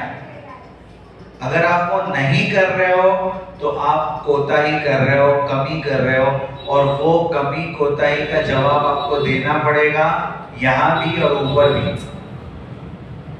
बहुत मुश्किल मसला है, ये आसान चीज नहीं है, बहुत मुश्किल चीज है ये, कि अगर आप अपने काम को सही तौर पर नहीं कर रहे हैं तो आपको इसका जवाब देना पड़ेगा। और अल्लाह ताला को जवाब देना आसान काम नहीं है, बहुत मुश्किल काम है। इसलिए आपसे गुजारिश है कि बहुत प्रिपरेशन के साथ आप आइए, बहुत तैयारी के साथ आप आइए। लेसन प्लान्स, क्लासरूम मैनेजमेंट, कैसे बच्चों को हैंडल करना है, जो सब्जेक्ट आपको पढ़ाने के लिए दिया जा रहा है वो सब्जेक्ट आपको उसका हक अदा करते हुए पढ़ाना है, कि मैं वो सब्जेक्ट को 100% सही तौर पर हक अदा करते हुए पढ़ा रही हूं। और अगर आप वो नहीं कर रहे तो अपने काम में बहुत बड़ी कोताही कर रहे हैं, जिसका जवाब देना बहुत भारी पड़ जाएगा, बहुत भारी पड़ेगा। इसलिए आप सबसे बहुत ही मुअद्दबाना गुजारिश है मेरी कि आप बहुत ज्यादा प्रिपेयर्ड होकर आइए।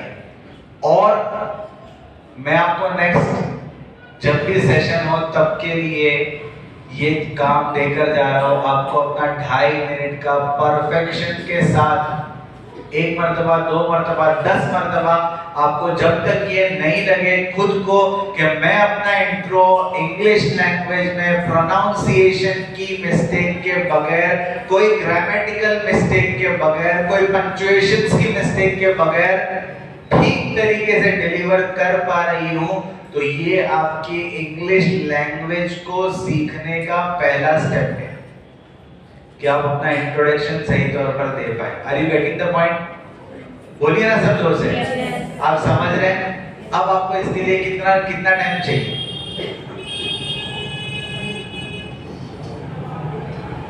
बोलिए बोलिए ना। परफेक्शन के साथ इस इंट्रोडक्शन को आप कितने टाइम में प्रेजेंट कर सकेंगे?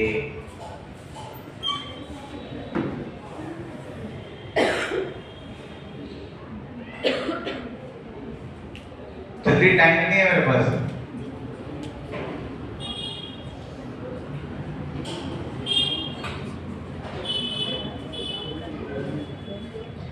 जल्दी जल्दी, कितना टाइम चाहिए? दीना, कितना टाइम चाहिए? अरे बोलो, किसी के सामने देखने की जरूरत नहीं है। आपको 2.5 मिनट का प्रेजेंटेशन पेश करने के लिए कितना टाइम चाहिए आपको ही डिसाइड करना है ना। किसी को पूछेंगे तो थोड़ी फायदा होगा उसका। 2 to 3 days, तो 1 week was already given to you, ma'am. 1 हफ्ता तो पहले ही दिया था, उसमें नहीं हुआ काम। ये मैम 3 days बोल रहे हैं, आप बोलिए जल्दी।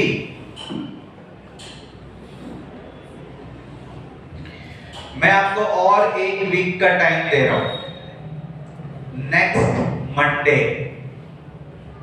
ठीक है?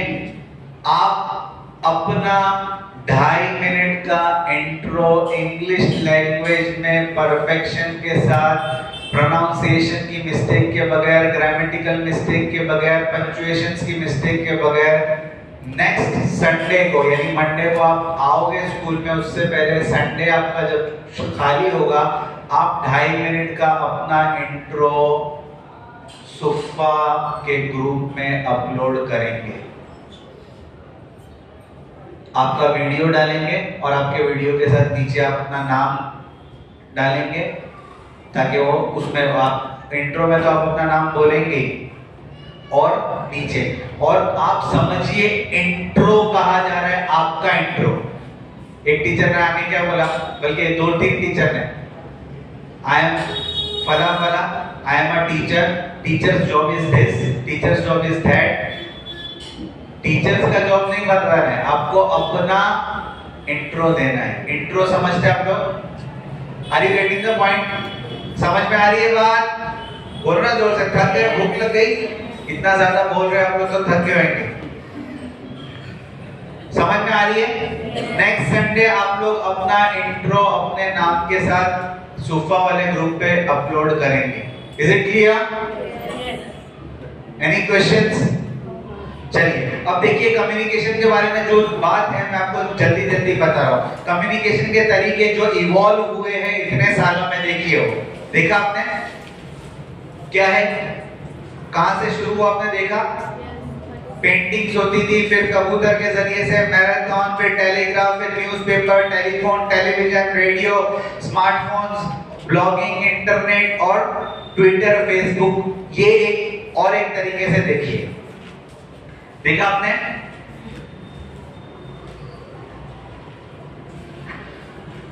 स्मोक सिग्नल्स, उसके नीचे क्या लिखा है देखिए, फॉर्मर यानी पुराना तरीका, फिर पिजन क्या है नीचे, पुराना तरीका, टेलीफोन क्या है, फॉर्मर यानी पास्ट में पुराना तरीका, फिर टेलीफोन पुराना तरीका, फिर मोबाइल पुराना तरीका, वीडियो कॉल क्या है नीचे, प्रेजेंट, होलोग्राम क्या है, होलोग्राम जानते हैं क्या?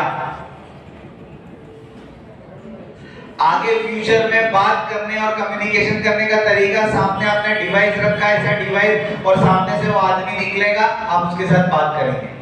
हालांकि वो रेज है, लेकिन आप ऐसे बात कर रहे हैं जैसे वो सामने बैठा हुआ है। फ्यूचर में इस तरीके से टीचिंग भी हो जाएगी, ठीक है? और फ्यूचर देखिए, टेलीपैथी क्या है, टेलीपैथी यानी आप जबान चलाए बगैर दिमाग दिमाग से बात करेगा। ये फ्यूचर क्या है, ये फ्यूचर कम्युनिकेशन मैं आपको बता रहा हूं, हम लोग प्रेजेंट कम्युनिकेशन के तरीके को सही तौर पर इस्तेमाल नहीं कर पा रहे और दुनिया और ज्यादा एडवांस होने वाली है। हमें कम से कम एग्जिस्टिंग जो कम्युनिकेशन का तरीका है वो तो सही तौर पर आना चाहिए। समझ में आई बात? और communication is not only about speaking. आप देखिए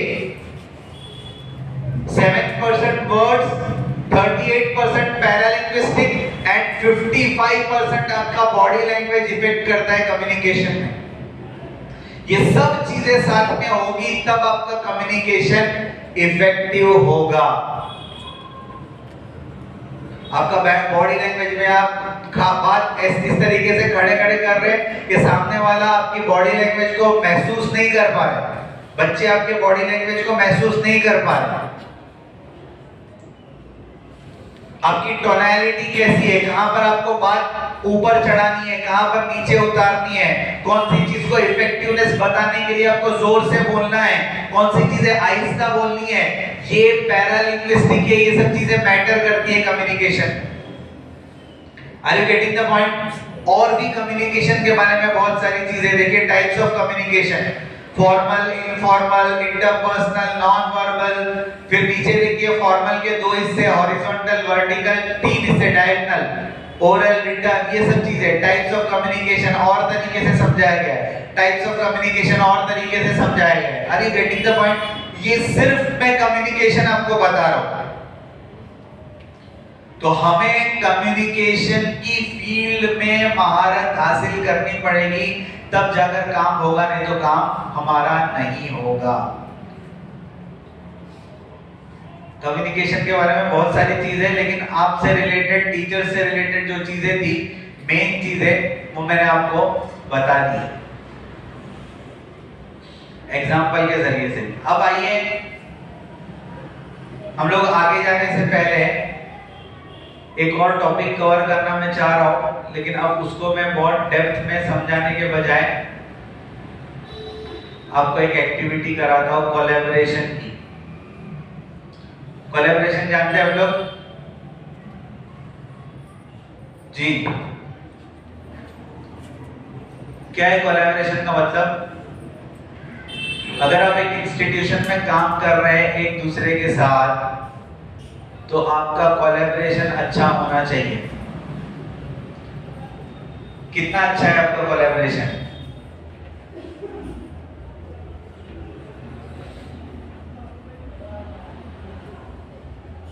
जी बोलिए ना।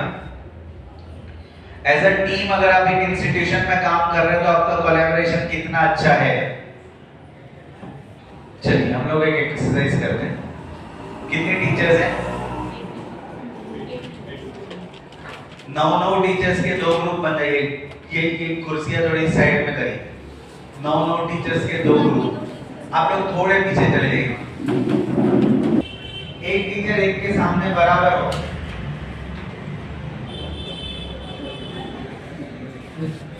अब हम लोग एक कोलैबोरेशन की एक्टिविटी कर रहे हैं। पहले इसको समझ लीजिए क्या है। ये एक गेम है, इसके अंदर 3 कैरेक्टर्स है। एक कैरेक्टर है रैबिट, रैबिट उसका ये इशारा है, समझ में आया क्या है? रैबिट। एक कैरेक्टर है एरो, एरो समझ में आया? इशारा समझ में आया? एक कैरेक्टर है बॉल, समझ में आया इशारा? तीनों कैरेक्टर के इशारे समझ में आ गए। एक है रैबिट, एक है एरो, एक है बॉल। हम लोगों को करना ये है कि आप लोग उस तरफ और ये लोग उस तरफ चेहरा करके खड़े रहें, ठीक है? मैं बोलूंगा 1, 2 and 3, आप लोग एक इशारे के साथ घूमेंगे। कोई भी एक इशारे के साथ आप घूमेंगे। आप लोगों ने अगर रैबिट का इशारा किया और इन लोगों ने तीर का इशारा किया तो तीर से रैबिट मर जाएगा, इनको एक पॉइंट मिलेगा, ठीक है? इन लोगों ने रैबिट का इशारा किया, आप लोगों ने बॉल का इशारा किया, तो रैबिट बॉल से कूद जाता है, रैबिट को एक पॉइंट मिलेगा।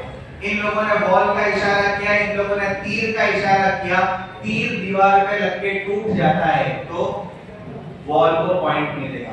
दोनों ने सेम इशारे किए तो ठीक है। एक ने रैबिट का किया, एक ने तीर किया तो रैबिट तीर से। Is it clear? समझ में आई बात? Now the twist of the game is पूरी टीम का इशारा एक ही होना चाहिए। आपकी टीम में से किसी एक ने रैबिट किया, किसी एक ने बॉल का किया तो आपकी टीम का मार्क जाएगा। पूरी टीम का इशारा है। This is exercise for collaboration कि आप लोग टीम वर्क में कितना अच्छा काम कर सकते हैं। Are you getting the point? Is it clear? Any more further questions? आपको एक टीम बनानी है, एक टीम लीडर सिलेक्ट करना है, आपकी टीम का एक नाम रखना है और 10 राउंड हम लोग खेलेंगे। ठीक है? 10 राउंड में जिसके पॉइंट ज्यादा होंगे वो टीम विनर होगी। और आपको ये 10 राउंड के लिए स्ट्रेटेजिक प्लानिंग करनी है। इसके लिए मैं आपको 3 मिनट का टाइम देता हूँ। 3 मिनट में आपको लीडर सिलेक्ट करना है, अपनी टीम का नाम रखना है और साथ में आपको स्ट्रेटेजिक प्लानिंग बनानी है। 5 मिनट का टाइम। चलिए, your time starts now. 3 rabbit कूद गया, इनको 1 पॉइंट मिला। चलिए नंबर 1, चलिए क्लैप क्लैप के लिए जोर से। रेडी? 1 2 3। रैबिट मार गया। वेरी गुड, दोनों में 1 पॉइंट। चलिए 1 2 3। नहीं कुछ रैबिट का कर रहे, कुछ एरो का कर रहे। चलिए आपका पॉइंट गया, इनको पॉइंट मिला। चलिए कोऑर्डिनेशन कोऑर्डिनेशन नंबर 3 राउंड हो गए, 2 1 से। 1 2 3। वापस अलग हो गया।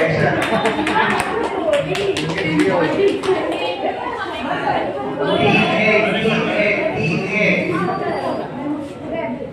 1 2 3। वापस अलग हो गया। 2 3। रैबिट कूद गया। 2 पॉइंट, इनको 1 पॉइंट मिला। चलिए 2 4 वेरी गुड। 1 2 3। तीर टूट गया। चलिए 3 4। 2 राउंड हो गए, 3 राउंड लास्ट बाकी है। 1 2 3। रैबिट मर गया। 5 3 2 पॉइंट बाकी है, अभी भी कुछ भी हो सकता है। 1 2 3। चलिए एक लास्ट पॉइंट। 1 2 3। ये टीम जीत गई। कैसी थी एक्सरसाइज? क्या इसमें और आपको सीखने मिला?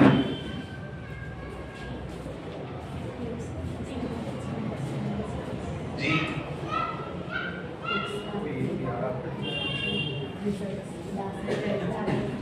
जी बोलिए जल्दी जल्दी, जोर से, टाइम कम है हमारे पास। टीम वर्क करके हम अच्छे बेटर रिजल्ट ला सकते हैं, इंडिविजुअली करते हैं। और इसके लिए आपकी लिसनिंग स्किल्स और अंडरस्टैंडिंग स्किल्स अच्छी होनी चाहिए, आप किसी को सुनकर अच्छे से समझ सकें। कम्युनिकेशन स्किल भी अच्छी होनी चाहिए, आप कम्युनिकेशन कर सकते हैं। देखिए, कोई भी ऑर्गेनाइजेशन को सक्सेसफुल बनाने के लिए टीम सिस्टम्स और स्ट्रेटजीज की जरूरत पड़ती है। टीम में 2 चीजें होना बहुत जरूरी है। एक तो टीम मेंबर्स कमिटेड हो और कॉम्पिटेंट हो, यानी उनके अंदर सलाहियत होनी चाहिए। सिस्टम्स बहुत ही सिंपल होनी चाहिए और सस्टेनेबल होनी चाहिए, और strategies ethical and magnetic, exponential and profitable होनी चाहिए। ये 3 चीजें, स्ट्रेटजीज ऑर्गेनाइजेशन की स्ट्रेटेजीज मैनेजमेंट तय करता है, उससे टीचर्स को एम्प्लॉयज को ज्यादा लेना देना नहीं होता है, लेकिन सिस्टम्स और टीम बिल्ड करने में बहुत अहम किरदार होता है एम्प्लॉयज का जो काम कर रहे होते हैं। ठीक है, जितनी ज्यादा आप प्लानिंग कर सकोगे आप उतना ज्यादा अच्छे से काम कर सकोगे। और टीम में इस बात का ख्याल रखना बहुत जरूरी है कि आपका अपोनेंट जो है, आप एक ऑर्गेनाइजेशन हो तो आसपास के जो ऑर्गेनाइजेशन से ही आपके अपोनेंट है, आपको उन ऑर्गेनाइजेशन से आगे बढ़ना है। उन ऑर्गेनाइजेशन से आगे बढ़ने में आपको इस बात का ख्याल रखना है कि उनको नीचा दिखाने की जरूरत नहीं है। आपने वो स्टोरी सुनी होगी कि एक प्रोफेसर आए और उन्होंने बोर्ड के ऊपर एक लाइन बनाई और क्लास में बच्चों को कहा कि भाई इस लाइन को मिटाए बगैर, उसको हाथ लगाए बगैर छोटा करना है। कैसे होगा? उसके नीचे बड़ी लाइन ड्रॉ कर दी तो वो लाइन खुद ब खुद, यानी आपको अपने ऑर्गेनाइजेशंस को ज्यादा अच्छा कैसे बनाना है इस पर फोकस करना है। किसी की लाइन को छोटे करने की फिक्र नहीं करनी है आपको। और जितनी ज्यादा प्लानिंग आपकी अच्छी होगी उतनी ज्यादा आप अच्छे से परफॉर्मेंस दे सकेंगे। यहाँ देखिए एक वीडियो में आपको दिखा रहा हूं कि किस तरीके से टीम अगर अच्छी होगी तो काम। यह एक फुटबॉल का वीडियो है और एक गोल पोस्ट से दूसरे गोल पोस्ट तक टीम बॉल को लेकर जाती है और गोल भी करती है, और सामने वाली टीम को बॉल टच भी नहीं करने देते वो लोग। Are you getting the point? कितनी प्लानिंग, कितनी स्ट्रेटेजीज होगी, इसको देखिए आप।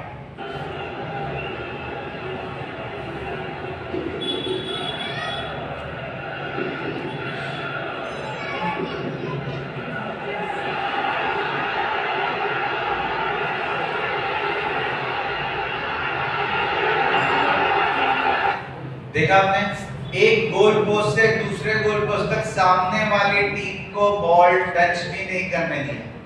ये है टीम वर्क। और बहुत बुनियादी चीज ये है, टीम की स्पेलिंग क्या है? जोर से बोलिए ना। TEAM। टीम की स्पेलिंग में आई नहीं है। आई यानी मैं यानी आना। टीम की स्पेलिंग में आई नहीं है। अगर आप टीम में कहीं पर भी आई तलाश करेंगे आपका काम अच्छा नहीं होगा।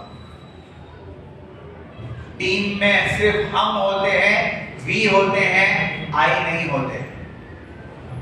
अगर टीम में आपने इंडिविजुअलिटी, आई को तलाश करने की कोशिश की, टीम वर्क आपका बिगड़ेगा।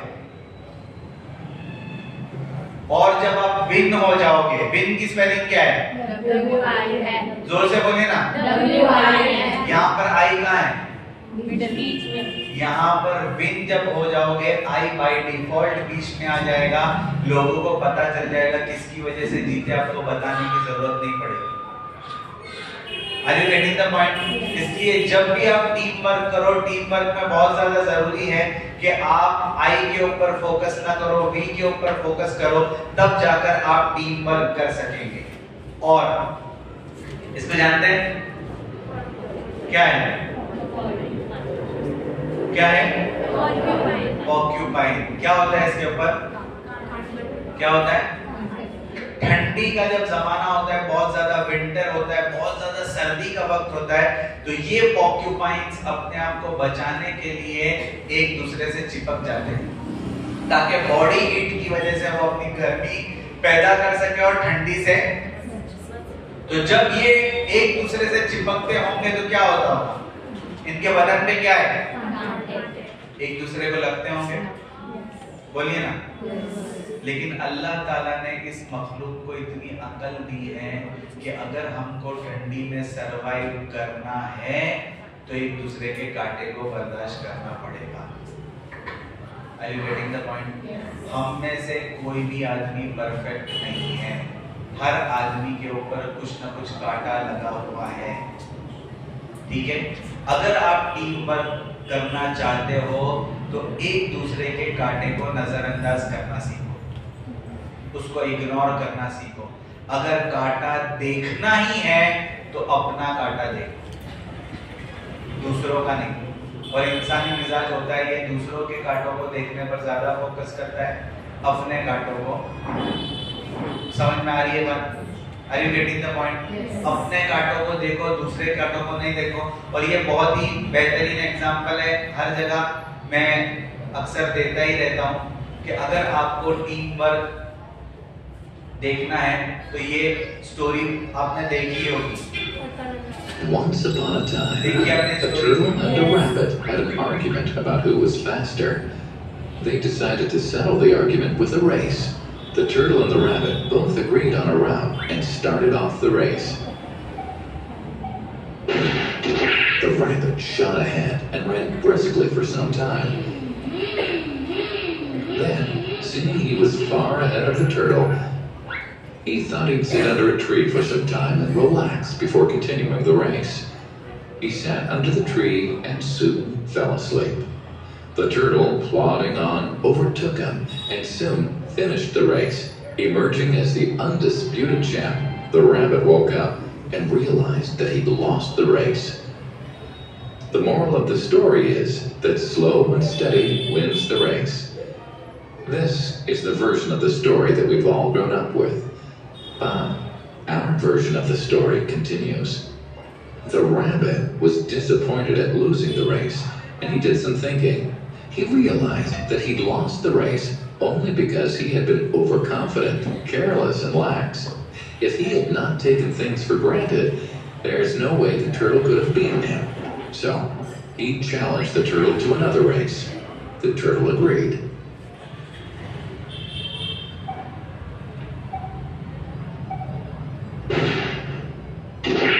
This time, the rabbit went all out and ran without stopping from start to finish.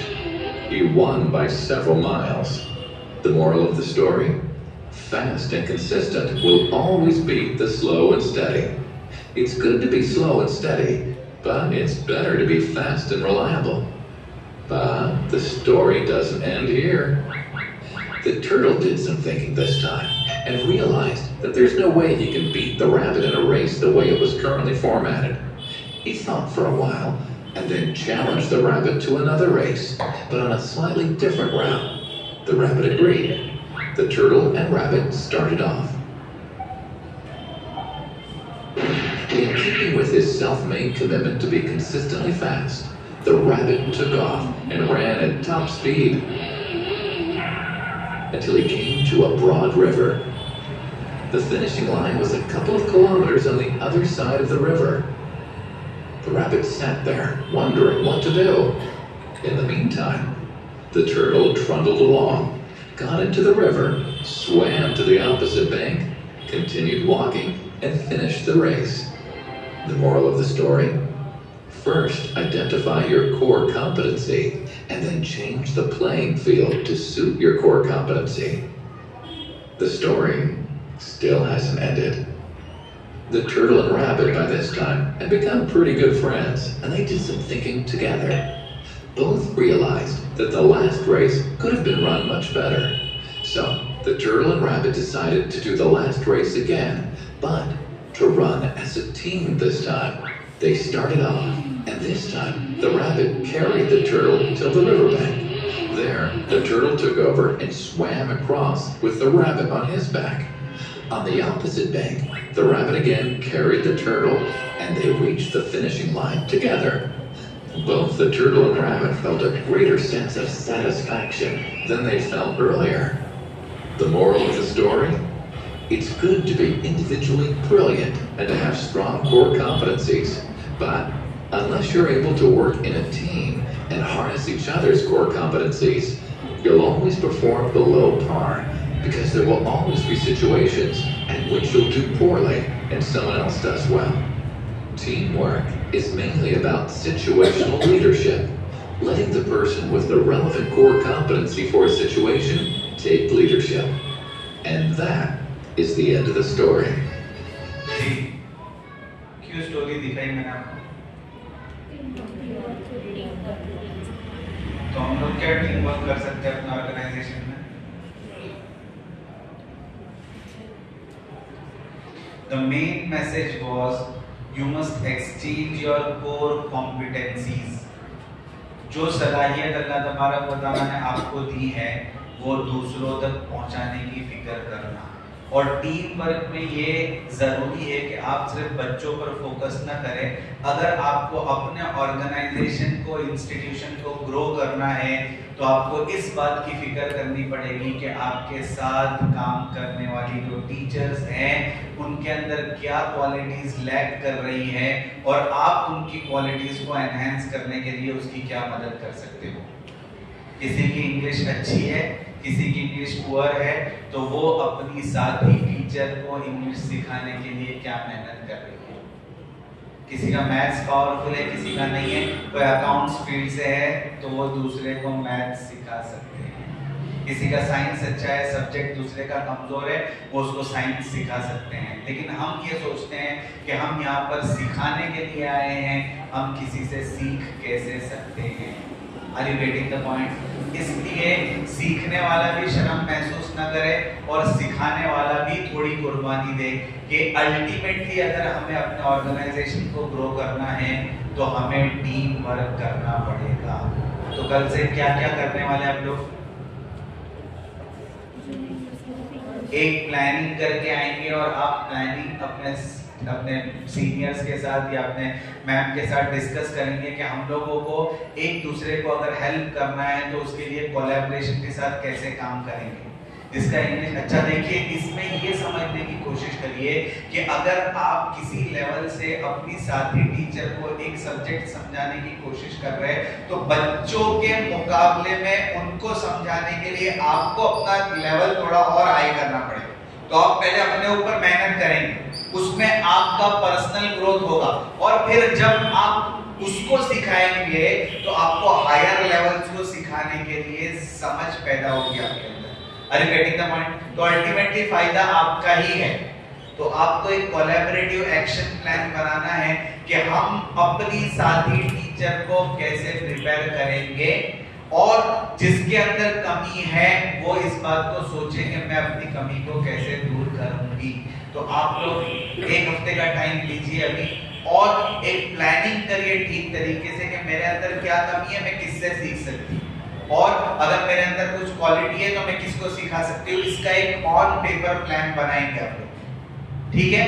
और नेक्स्ट वीक तक आप अपने अपने प्लान को सबमिट करेंगे ग्रुप में भी। Are you getting the point? कोई इसमें झिझक महसूस ना करे, कोई शर्म महसूस ना करे। सीखने में किसी किस्म की शर्म नहीं होनी चाहिए, ठीक है? हो जाएगा इंशाल्लाह। धीरे धीरे बोल रहे आप लोग इंशाल्लाह। चलिए लास्ट एक टॉपिक के ऊपर मैं सिर्फ अभी, क्योंकि बहुत लेंथी टॉपिक से एक एक चीज मैं बहुत ज्यादा डिटेल में नहीं बताया। जब मुफ्ती साहब बहुत देर में मेरे को बुलाते हैं प्रोग्राम के लिए तो सब चीजें एक साथ हम लोग कवर नहीं कर सकेंगे। हम लोग अभी एक टॉपिक के ऊपर मैंने कम्युनिकेशन के बारे में थोड़ी चीज बताई आपको और कोलैबोरेशन के बारे में, टीम वर्क के बारे में थोड़ी चीज बताई। एक लास्ट क्रिएटिविटी के बारे में मैं आधे घंटे में कुछ चीज बताऊंगा। एक एक्सरसाइज हम लोग करेंगे और फिर 2 बजे राइट आप लोगों को खाना दे देंगे इंशाल्लाह, ठीक है? चलिए, क्रिएटिविटी भी एक बहुत लेंथी टॉपिक है।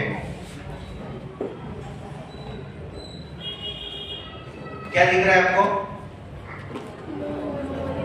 No one is born creative। क्या समझ में आ रहा है इससे आपको? वो आगे वो आदमी क्या कर रहा है?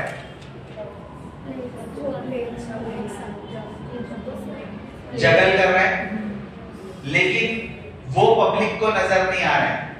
नीचे जो उसने मेहनत की है वहां पहुंचने तक कितनी प्लेटें तोड़ी है, वो क्रिएटिविटी मेहनत के जरिए से आती है। मैं आपको कुछ एग्जांपल्स दे रहा हूं, माइंडलेस क्रिएटिविटी के एग्जांपल, और फिर हम लोग एक एक्टिविटी करेंगे। जल्दी जल्दी एग्जांपल देखिए, क्या नजर आ रहा है?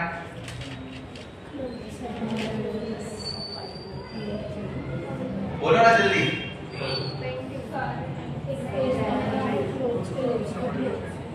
ये एक धोबी है, लेकिन उसने कैसे सेट किए कपड़े को देखो, क्रिएटिविटी है।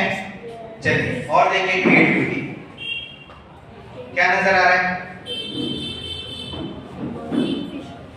लोहे के टुकड़े हैं, उनको क्रिएटिव तरीके से रखा है।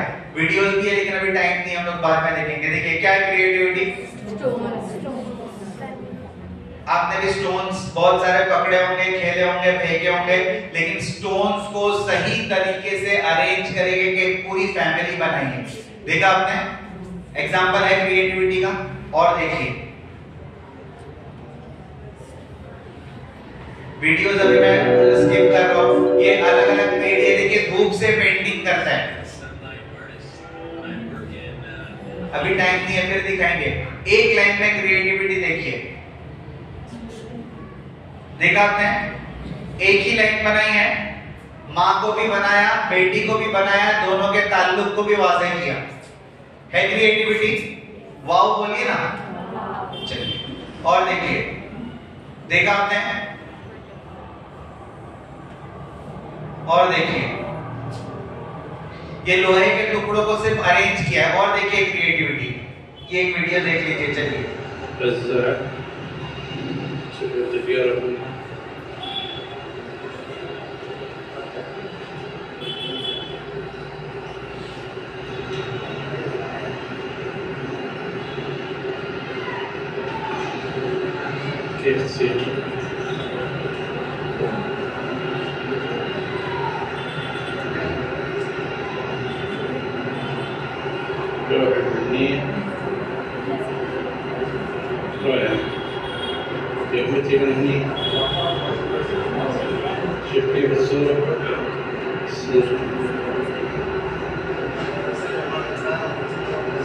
समझ में आया क्या है?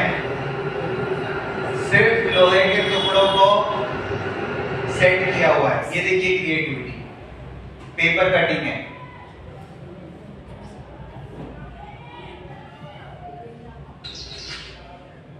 क्रिएटिविटी देखिए, ये देखिए, ये देखिए, ये वो आर्टिस्ट है जिसने क्रिएटिविटी, वो जो लोहे के जितने आपने देखा बटरफ्लाई और वो सब इसने बनाया है। बहुत पढ़ा लिखा लग रहा है, लेकिन क्रिएटिविटी कहीं से भी आ सकती है, ठीक है। और जरूरी नहीं है क्रिएटिविटी के लिए हाथ होना जरूरी है। ये देखिए, ये देखिए, पहले कैसी है पेंटिंग जी, क्या दिख रहा है आपको? एक तो पेंटिंग करना मुश्किल है, फिर ऐसी पेंटिंग जिसके अंदर दो मतलब निकल रहे हैं, ठीक है। और देखिए, देखा, और ये पेंटिंग करने वाली के हाथ नहीं है, पैर से पेंटिंग करती है। स्वप्ना ऑगस्टिन नाम है इसका, केरला की लेडी है, ये पेंटिंग पैर से करती है।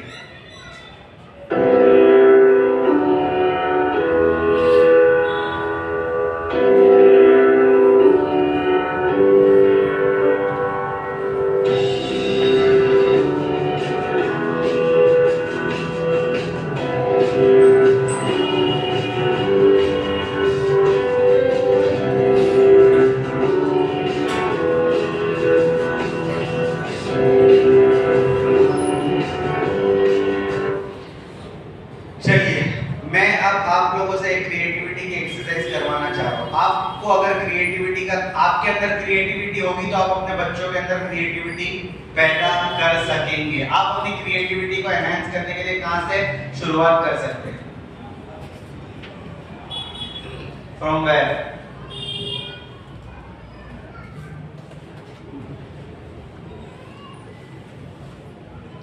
आपके नाम से।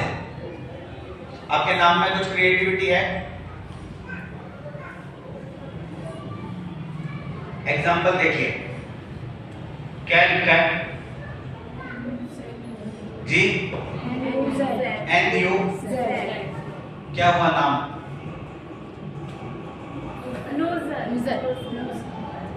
क्या है? उसको और भी क्या कहते हैं? नाम क्या बना? सूर्यकांत। क्या नाम बना? और देखिए क्या है?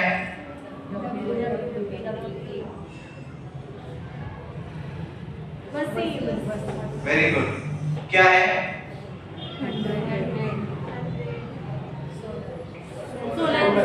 क्या नाम बना? सोनल। क्या नाम बना? राम प्रसाद शर्मा। क्या है? उसको क्या बोलते हैं? अल्लाह की रहमत। क्या नाम बना? रहमतुल्लाह। क्या है? माइकल।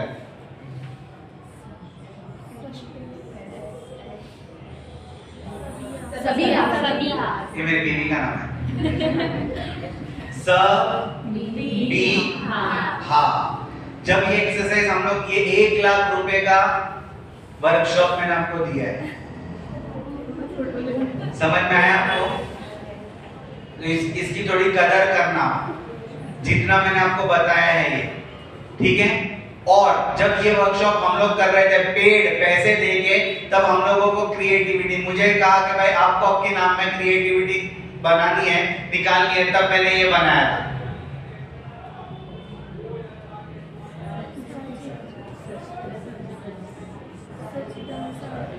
साजिद का मतलब सजदा करने वाला, दिख रहा है आपको?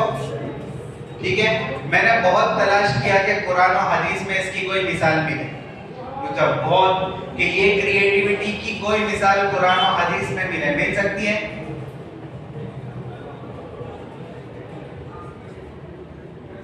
इतनी बेहतरीन मिसाल मुझे मिली, पूरी सूरत एक नाम में। देखिए, क्रिएटिविटी देखिए नाम में। पहले कुएं में हमको फेंका गया, फिर वो बादशाह तक पहुंचे। देखा आपने क्रिएटिविटी? अब आपके पास 20 मिनट का टाइम है, ये चार्ट से आपको अपने नाम में क्रिएटिविटी बना के अभी बतानी है। जो टाइम स्टार्ट्स नाउ, टाइम कम है हमारे पास, जो बताएगा उसको खाना मिलेगा। हाँ, जल्दी ले लीजिए, फटाफट उधर ले लीजिए, उनके पास टाइम कम है, जल्दी। मौलाना को भी दो, कुछ तो करें जल्दी। गूगल में इंटरव्यू देने जाते हैं तो एक एग्जांपल के तौर पर जो क्वेश्चन पूछा जाता है वो बता रहा हूं मैं आपको। क्वेश्चन ये होता है कि फर्ज करिए कि आप के जिस्म की जो जसामत है, यानी बॉडी का जो हजम है, वो 1 उंगली के बराबर हो गया है, यानी आपको 1 उंगली के बराबर छोटा कर दिया है, और 1 उंगली के बराबर छोटा करने के बाद आपको एक मिक्सचर के अंदर डालने वाले हैं, और वो मिक्सचर 90 सेकेंड्स में स्टार्ट होने वाला है। और आपकी कितनी बॉडी कितनी हो गई है, और आप मिक्सचर के अंदर है। अब आप उस मिक्सचर से बाहर कैसे निकलोगे 90 सेकेंड में, मिक्सचर ऑन होने से पहले?